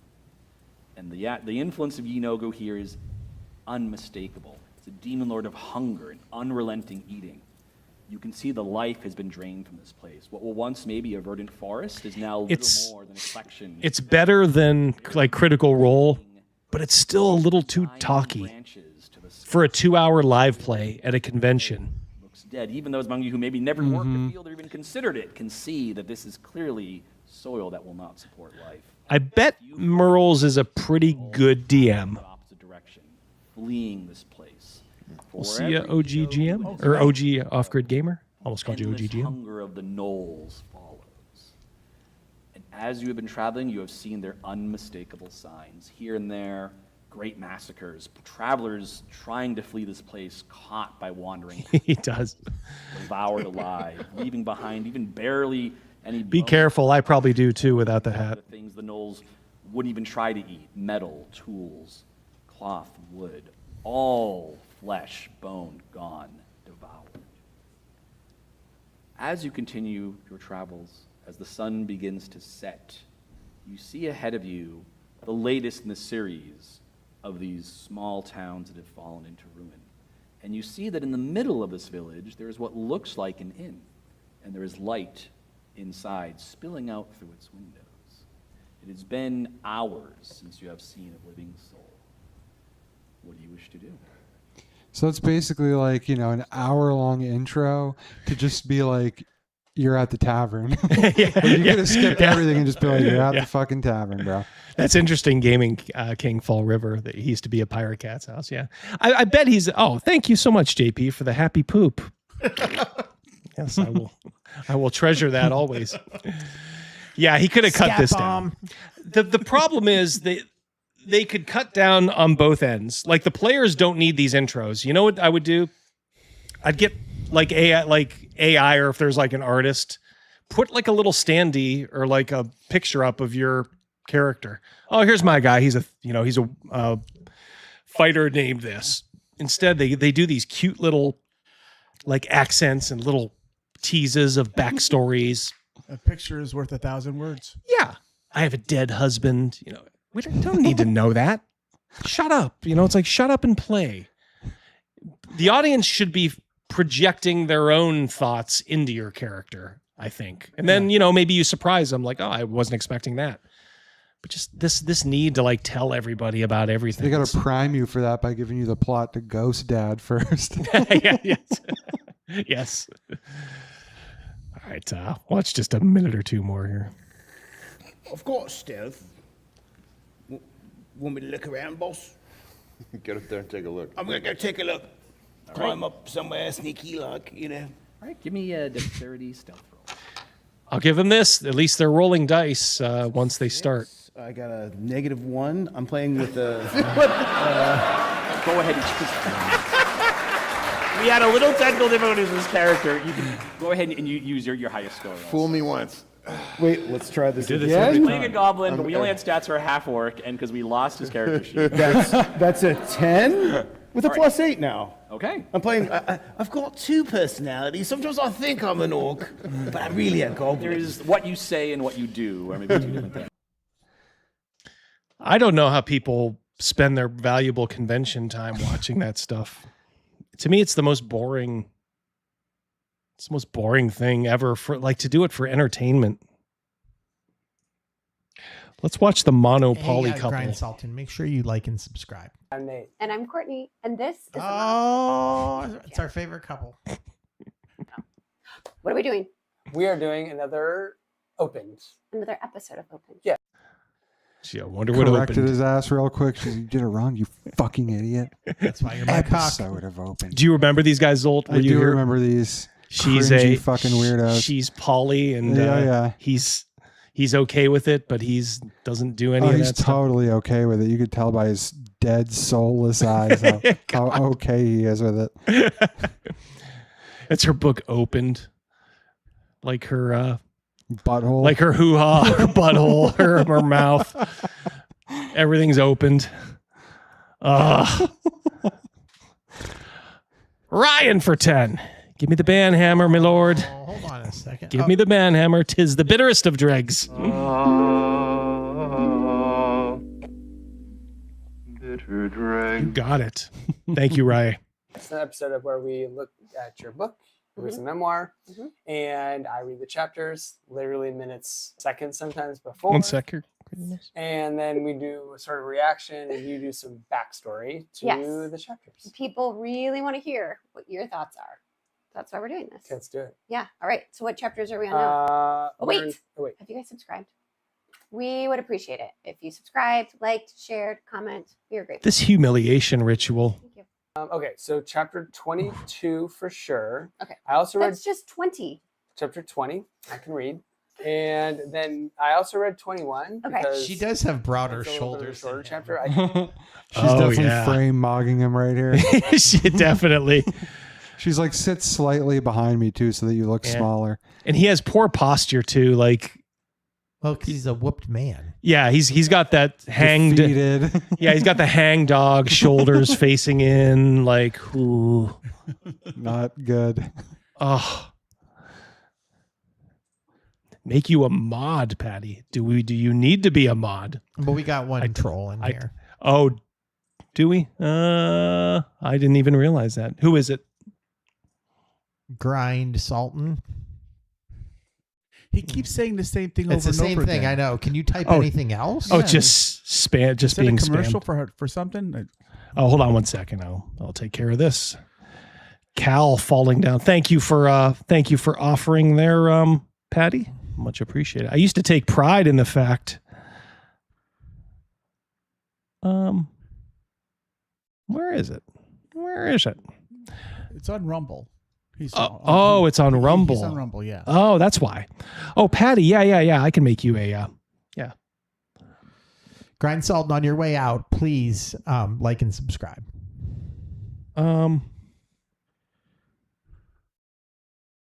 1 second. I'm trying to.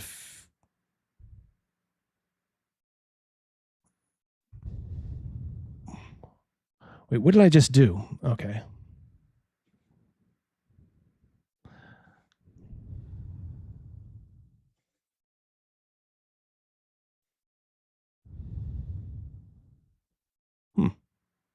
Can't figure out how to make you a moderator Well, here. you just go to the other one and mute him. Yeah, I know. But I was gonna make Patty. I'll figure it out, buddy. Check the burger menu at the top of the thing, Double D, and maybe there's an option there. See what I'm talking about? Okay, he's gone. All right, there you go. All right, thank you very much, Patty. I'll try to figure out how to make you a moderator over there. You're right, I do need one over on Rumble. So thank you very much. I have never seen anyone who might actually die of lack of tea, says Patrick Demo. But there's a first time for everything. I feel like I'm losing tea watching the poor schmo. Yeah. I think that, you remember Buck Rogers? His little robot Tweaky has more testosterone than this guy. I think you're right. At least one, if not 2 chapters. If this is your first time tuning in to this series, I recommend we have a playlist. So start back at episode 1 for that. And then you'll be caught up. And that way you can watch them all in order. Right. So then you can chapter 20. You understand what the first 19 were about. Yes. So. And we don't go chapter by chapter. It's chunks sometimes, but this time maybe 1 chapter because it's a longer one. Yeah, it's a longer one. Yeah. So. All right, let's dive in. What's this one about? Okay, so I'm reading that as Seinfeld. Who are these people? if you wanted me to get fully on board, then everything would be perfect. This is the mono-poly couple. Sure. He's monogamous. She's a whore. Sounded like Norm So, right there. In this part, Norm Take that as high praise. I don't remember. I'm probably not. Me too, Ryan. Okay. Individual therapy. You had started some individual therapy. And so we're sort of trying to figure out how to communicate with each other. Yes. And as such, I start. It's hard when you have all those cocks in your mouth. yeah. You can't talk. Yeah, it's I'm trying to. even that little move. Like that's express them as more than just disrespectful. anger. very disrespectful. That was the default. Worst book club ever. Evil for Justice. Doing that, I just pull up a dump truck of emotions and dump them all on you and try to like drown you in them. Essentially. Yeah, pretty much. Yeah. I think, do I say this in the chapter where I was like, I am a trained therapist that talks about feelings for a living, and I will go crazy if I hear about Nate's feelings. Much more. It was implied. It was not said. I'm sure you thought Because it was all the time. Yeah. Any conversation we had, he had so many feelings. And I was like, I just want to know what you want from the store. Yeah. I would say also thinking back now Yeah. on it, a lot of them were the same. Well, not a ball gag again. Over and over again. Expressed slightly differently for slightly different things that were happening in our lives. Yeah. Why do you think that you kept like I had no one to talk to. So, Yes. we saw Dave, once a week or so for an hour. And This dude's isolated, Yes. feeling alone, and her thing is, I'm going to make you feel even better. He I'm going to was go raised- fuck some random dude. His father was gone. He had no brothers growing up. Maybe he never had a chance. I Something think he's happened. a doctor, right? Isn't he a doctor? I think you're right. Gynecologist. Ironically enough, all the pee he wants, but chooses not to. I'd rather eat Macca's, says Brian. Well, now we know what Macca's is. Thank you, Ryan. Or Brian. Ryan, for 2. I want you to pick me up 50 feet of rope so I can kill myself. Judas. Sorry, Julie. besides that, you were the person I could talk It's a good one. okay, that's not That's a good one. completely true though. You did have some friends that knew, but you didn't want to talk to them about it. No. Because it's fucking No, humiliating. because most of them were more your friends. Because I fucked them all. Yeah. I guess. Chick too, who probably made him like get rid of all his friends when things were good and she was not such a whore. She probably was like, oh, let's just, you're old friends. You're kind of problematic. They're not good for you. So I bet all of his old friends from like high school and all that, she made him like get rid of. That's like a real big control thing for a lot of these women. That way they can control everything about you once they get you like to just be friends with only like her circle of friends. Most of them are still more your friends. Like this is a lot for any person. Yes, but this is, I think, also an issue that Yeah, dude looks like an uber beta little finger, says Cliff. Yeah, he does. I see with a lot of monogamous couples Probably is that the men Little finger's gay brother. Yep. their female partner as their emotional support. Yeah. And so when stuff like, well, this, but big hard The feelings, eye roll says a lot right there. and then they're the No respect whatsoever. have to turn to, it can put a lot of strain and pressure on their female partner. Yes. Yeah, which is why I'm a big fan of male friendships. Which is Just- challenging sometimes. Yes, and there's a whole reason why. Because every guy I bring over ends up fucking you. Yeah. I think he's coming over to watch the game. Instead, he fucks you. To Yeah. Patrick for 2. I think we need a welfare check on him.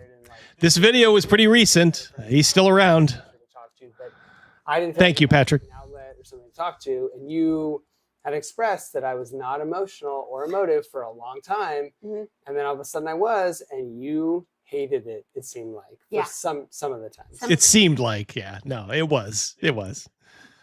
Yeah, because it felt like, because I was dealing with my own stuff, Mhm. and then I felt like you were dumping on me pretty consistently. A bag of dicks. And I felt like that's what you asked for so long. So here you go. Thanks. You're welcome. Cliff wants to save her at the next CNYCon. I don't think you have to save her. Just go do a welfare check on the dude. She'll bang you. Yeah. Just become friends. Just become this guy's patient. You could be the next episode of the Hey, podcast. you want to go on a double date? Wink, wink. You're welcome.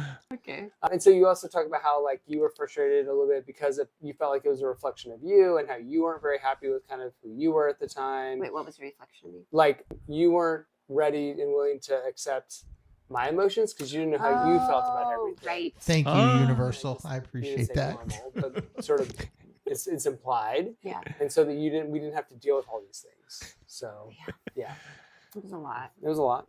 So there was all that. And then you start talking to Greek. Oh, the Greek guy. The Greek. Oh, she the says Greek with sparkling guy. her eyes. The Greek. Did she call him the Greek god?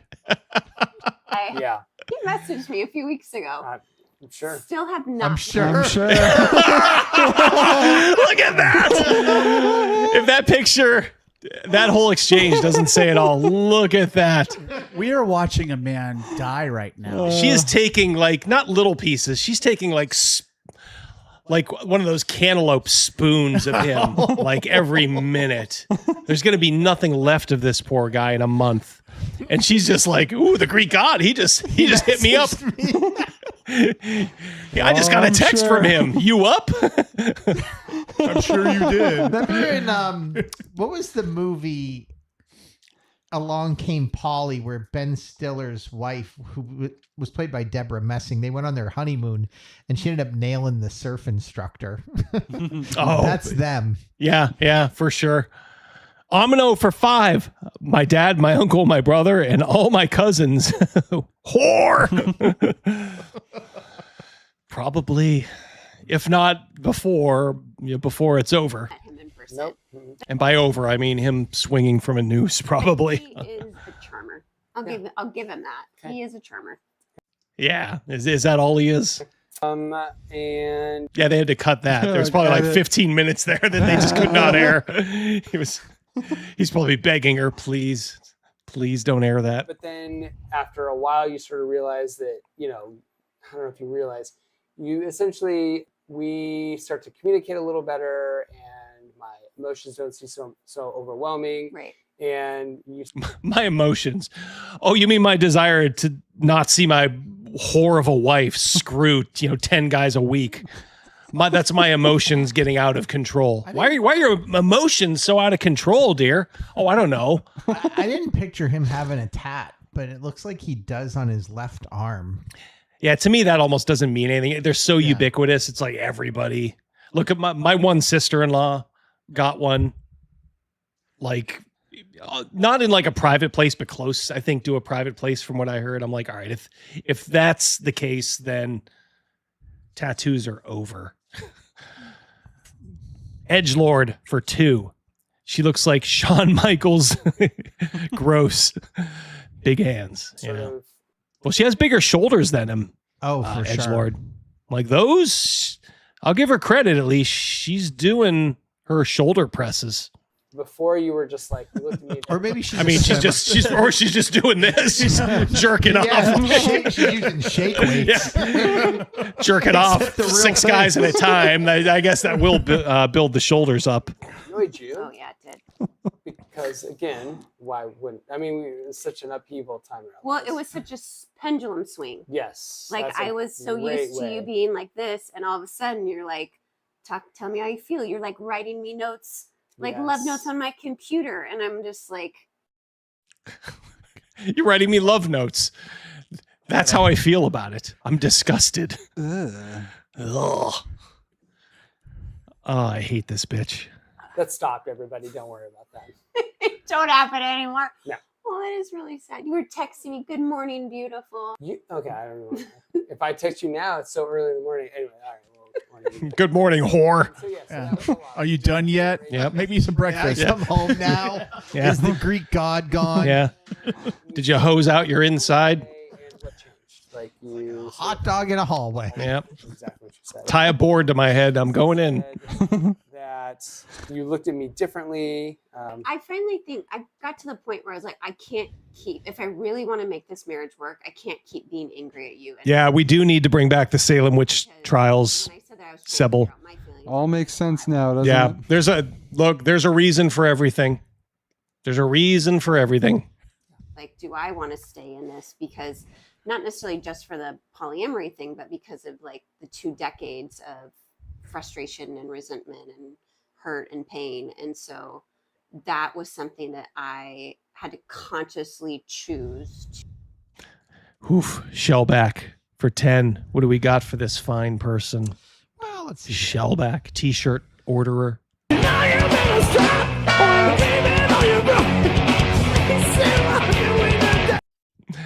He's going to snap, crackle, pop into a murder suicide.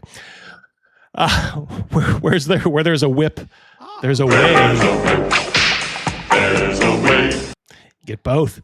There's a way to get my message across. Oh yeah, you know he's playing that scenario out like 500 times a day. I mean, it's got to be going through his head, right? I mean, look at the eyes, man. He's thinking about it right fucking now. Those are dead eyes. They're Like, so dead. you know, I've seen those kind of eyes and like 1,000-yard stare. Yeah. It's like, yeah, dude. you see those eyes and like you said, men that have been like at the front for like too long. Strippers have those eyes if they're a little older, and this guy. In the not too distant future, we're going to find out that this ended really, really badly. Yeah. Yeah. Yeah. The videos are going to stop, and then there's going to be a couple months later a channel update from her. Oh, it's an update. You remember my cuck of a husband? He decided to take his own life. What a tragedy. Don't know why. So I'm with He was so Galapagos happy right now. the Greek god. Galapagos. Yeah. Yeah. Fine. Here's a gun. Poor husband, says Cal. And by the way, Your name is Toby. damn right it is. Pushed to the side. I wouldn't say I worked on it. It took a few months before I actually worked on it, but I was at least willing to be like, you know what? Like he's trying to talk about his feelings. He's trying to connect with me. He's trying to be supportive.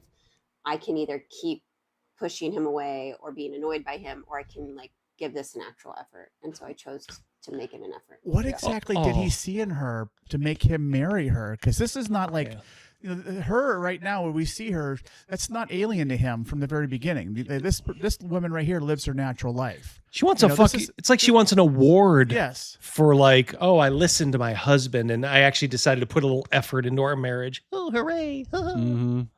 Like, what prompted him to say, yes, I want this for the rest of my So life? if she's a therapist, is there, I mean, not all therapists are doctors, but is she might have her own money, you know? Yeah. And before we erroneously said like, oh, she's with this dude because he's a doctor. And now maybe she's got her own cash. Maybe.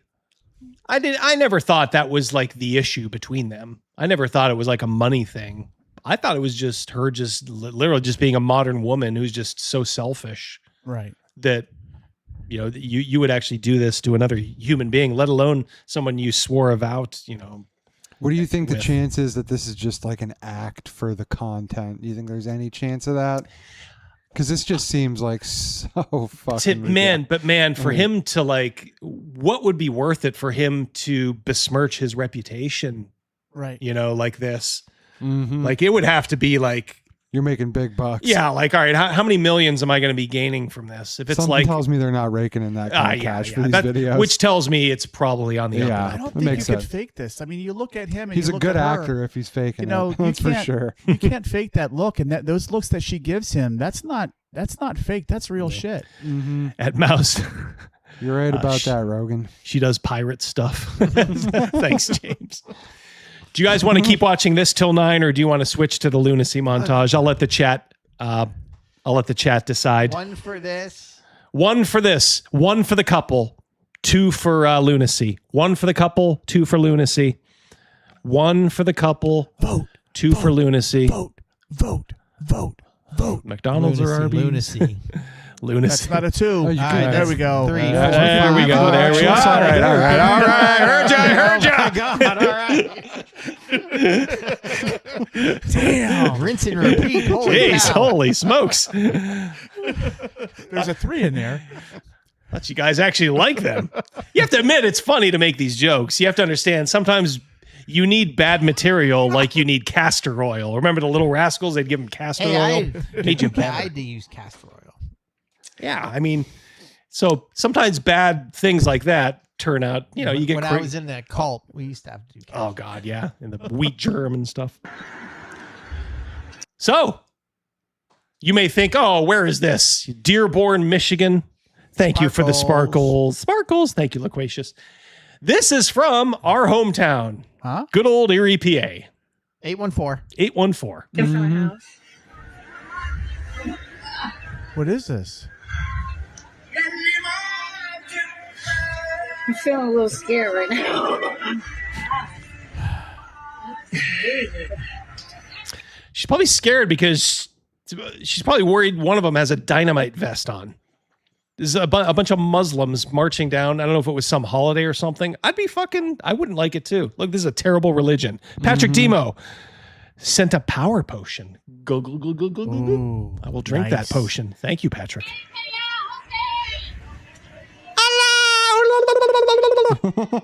Do they have a permit for this? They don't do anything legally. They don't do anything freaking legally. They come in and like, oh, we're just poor little refugees. Yes. Oh, Yeah. please leave us. They're like Starscream in the old Transformers cartoon. Ah, Megan, don't kill me. Don't kill me. And then when they get a little bit, then it's like, I'm in charge, motherfuckers. Time to die. This is our mayor, too. Erie is strongest when every person who calls our city home feels safe, valued, and welcome. Hate has no place. This It's was not in hate. direct response to that, because that video was going around. All you got to do is look what's happening across America right now, you Miss Mayor. All you need to do is actually have just a look. Just open your eyes and see. Talk to other mayors. See the heartache some of them are having. Or the bullshit that they'll throw at you. You invite these people in. It won't be long before you are kneeling with a saber over your head as they're about to behead you. Or That is what they do. Yeah, you'll turn around and your daughter's gone. And she shuffled off to the Middle East. Yeah. You know, And it's an inbred. It's been inbred for centuries. I keep telling you, that's not even that's not an insult. It's a fact. Look up a map of consanguineous marriages. It's the whole Islamic world. They marry their first fucking cousins. What do you think happens Zolt, what do you think happens when you marry your first cousin for about 10 generations? Smooth brains and yes, absolutely. Deformities. You start believing stuff in a retarded book called the Quran. Loquacious, thank you for the 100. My boy sent me 100. Oh, Crazy Mouse, 100. Hundo. Oh, Amino Jacko for 5 as a group who hates America goes marching down Main Street. Yep, that's it. Oh, you get a twofer. This is also in our hometown. Hello. This is, I think, the Holiday Fuel. One of the best places in town. Where is this at? Six and Parade. Oh, yes. Telling people to get gas and go. That's what they do right here. Yeah, that's what they do right here. Just what they do. That's what they do. Get your money, then he call them. Kick y'all the fuck out. Come get these niggas. That's what he do. He gets your money, then he said, come get these niggas. He called the police. Yeah, you fucking dummy. Because it's a gas station. They got, what is it, Pete's Pub? Is that like right next door or whatever? Something like that. Yeah, it's like there's some bar where all these black winos go. And then they go over and they hang out in the parking lot of the Holiday Fuel. Well, this was also featured a few weeks ago. Yes. For that hit and run. Yeah. Yeah, that was the hit and run. This place is a nuisance. And I'm surprised they put money into it. You remember this place used to be like a shithole quick fill or something a few years ago. They put all this money into fixing it up, and it's still just a ghetto fucking shithole. Remember? It was I don't get it. 6 or 7, 8 years ago. There's a murder there. At the, Yes. Oh yeah, it's a bad part of town. I mean, it's terrible. Terrible part of town. I can't blame the owners for wanting, like, dude, that's what they do. They take your money and then they kick you out. Yeah, motherfucker. You're to gas up, get your snack, and leave. You're not supposed to hang out at the gas station like a pack of fucking vagrants. That's what Yeah, Joe remembers. It hasn't changed much. Other than Erie Insurance is like sliding that way to try to gentrify it. But other than that, it's still the same. He do. That's what he fake do. That's what they do. That's how they do. Come get these niggas. Go get these. Bleep. Get them. I told y'all, come get these niggas. Get these niggas. That's what they say. Come get these niggas. It's all trouble. What is Jeff and Peter? That's not the one I was looking for. I like that one. My crew is big and it keeps getting bigger. That's because Jesus Christ is my nigga. Call the police. Call the police on y'all. Get your money and say, come get these. Get them out of here. I don't want them in my parking lot. That's how it should be. Come get these scholars, yes. Future exactly. engineers and scientists. Get these future doctors, lawyers, engineers. We're just having a meeting of the minds, that's all. Maybe they want you gone because you people do this. That is a 61-year-old woman. Yeah. There you go. Yep. And Never relax. Goes to prison and he's a hero. Yeah. Don't relax. Never relax around these folks. Don't relax around blacks.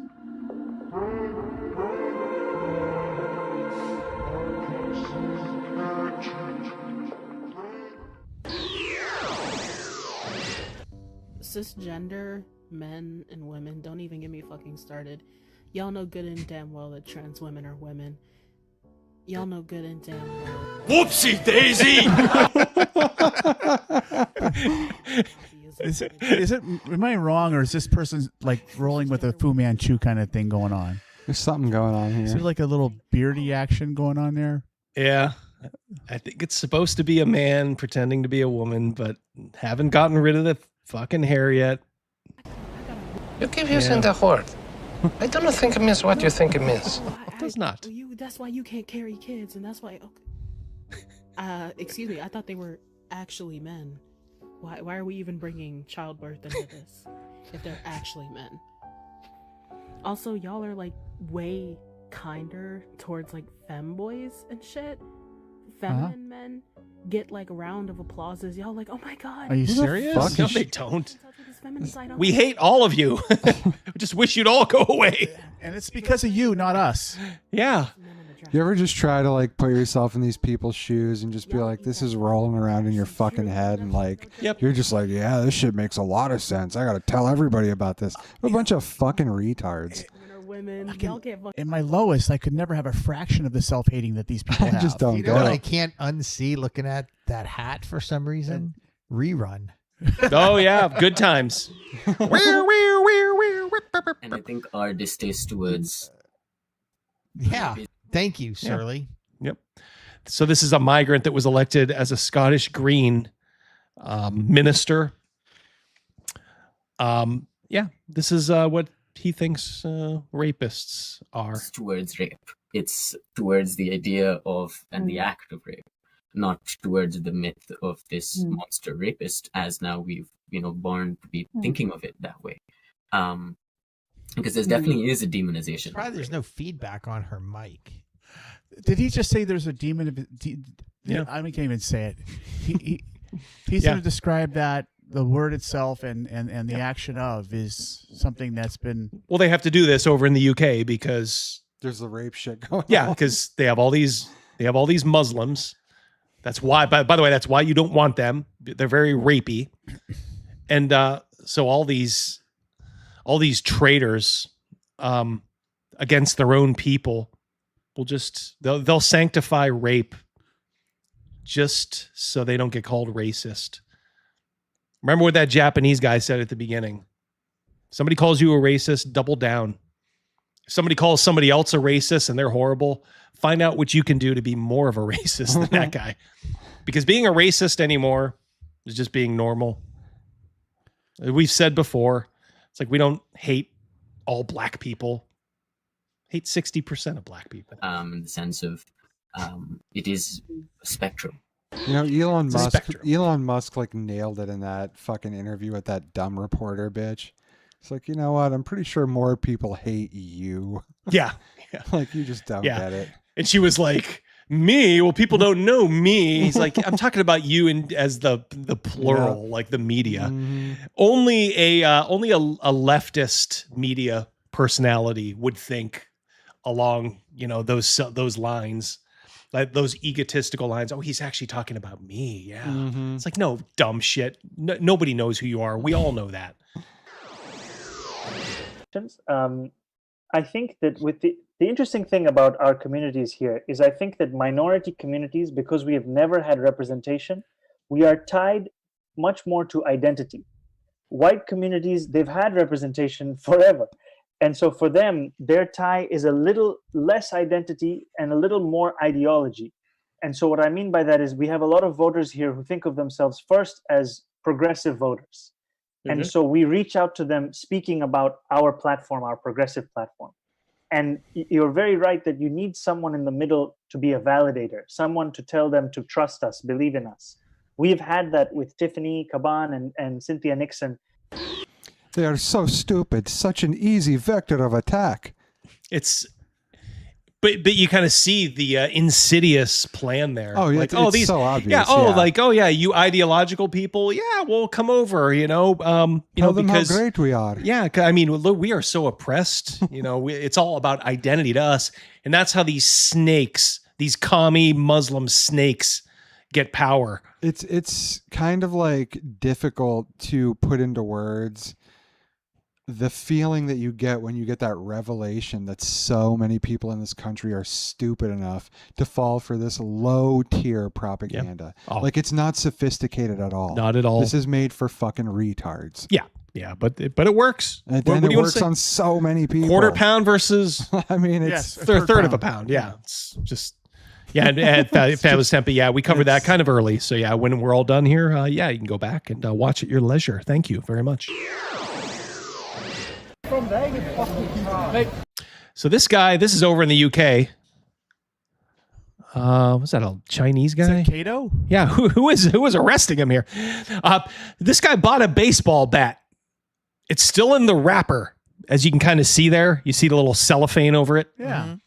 But he's got a deadly weapon, which gives you a bit of a conundrum. If there's a place that sells baseball bats, how do you get it home? And you want to buy one? How do you get it home without having a little chink cop start to do this to you? Why are you filming it? I'm meeting my friends. Do videos. Make videos outside. What the fuck? Wow.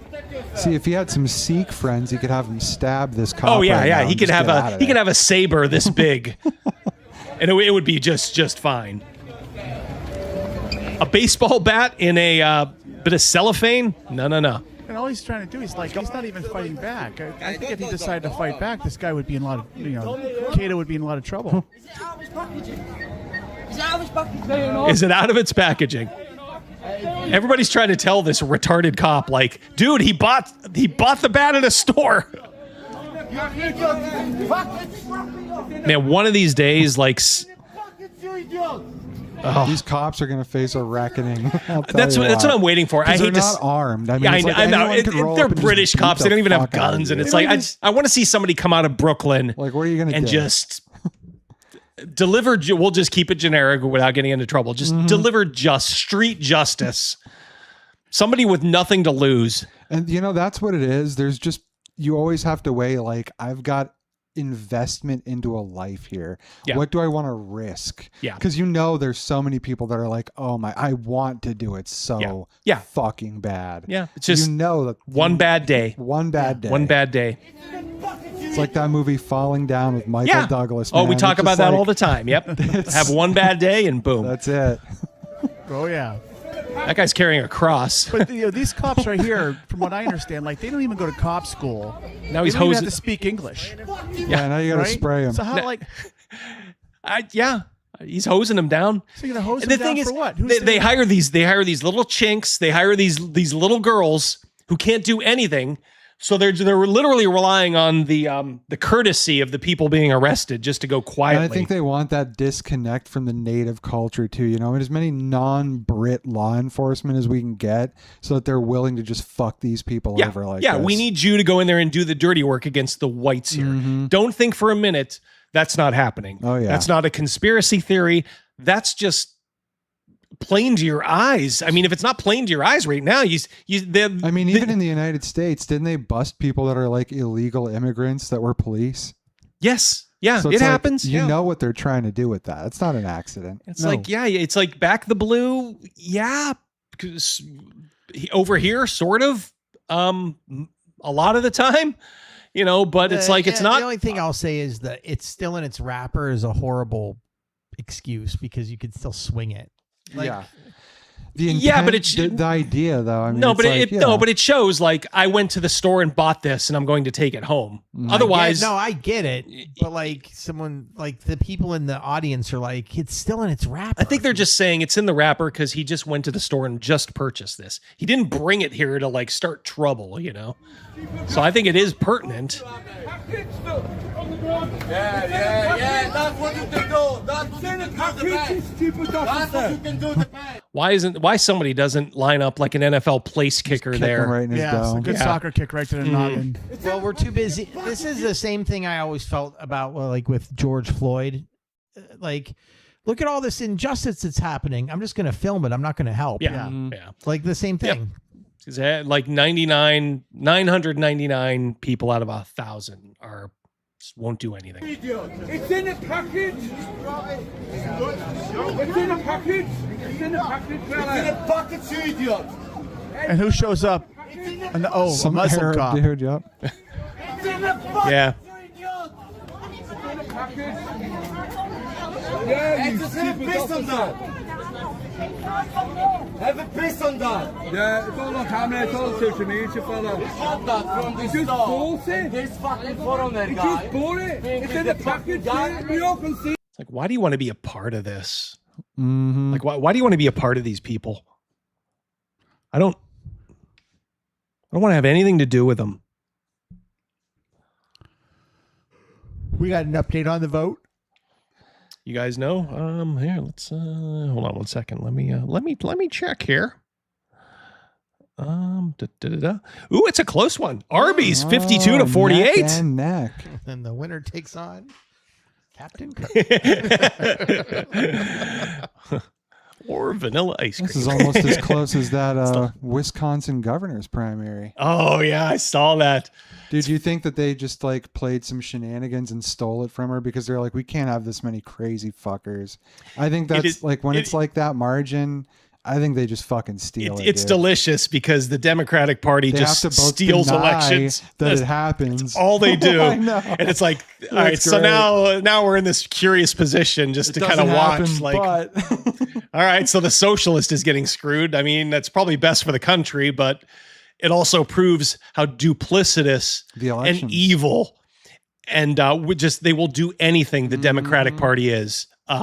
Just a party for abject retards these days. You gotta admit, it is convenient that human error caused. You know, it's like, come on. Look, they did it. They did it to Bernie. Yep. They did it to Trump. Mm-hmm. That Abdul fucking Syed dude barely won too, so Yeah. I'm guessing they probably tried to do it to his ass too. Could have, yeah. And it's like, I sort of understand, but it's like, just kick these people out of your party if you don't want them there. That's you know? the thing about it. The leadership is so spineless. They always try to fucking both sides it or mealy mouth it. Yeah. They can never just be like, yeah, these people are fucking crazy. It's We're not about making any endorsing improvements. The Democratic Party is not about getting people in there that can make improvements. It's all about getting people in there for their power. So it doesn't Yeah, matter you how got the that evil right. person is they get in there. That's calls himself a Democrat.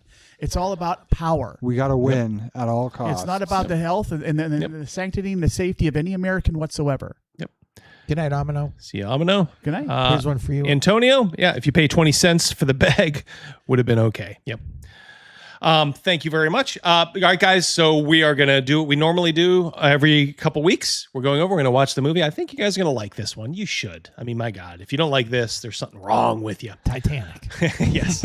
Titanic Ship of 2. Dreams. What was that? Titanic? What was that? Titanic. The ship ain't the only thing going down. That's right. So the link is in the description of this live stream, both on Rumble and YouTube. So you can go right over, get ready, get started, and we'll be over there in just a minute. I just need to fire everything up. So. And it's free. Yep, it's free. It's free. We'll see you guys over there. Hit that like button. Yep, 2 shakes of a lamb's tail. Looking forward to this. Yeah.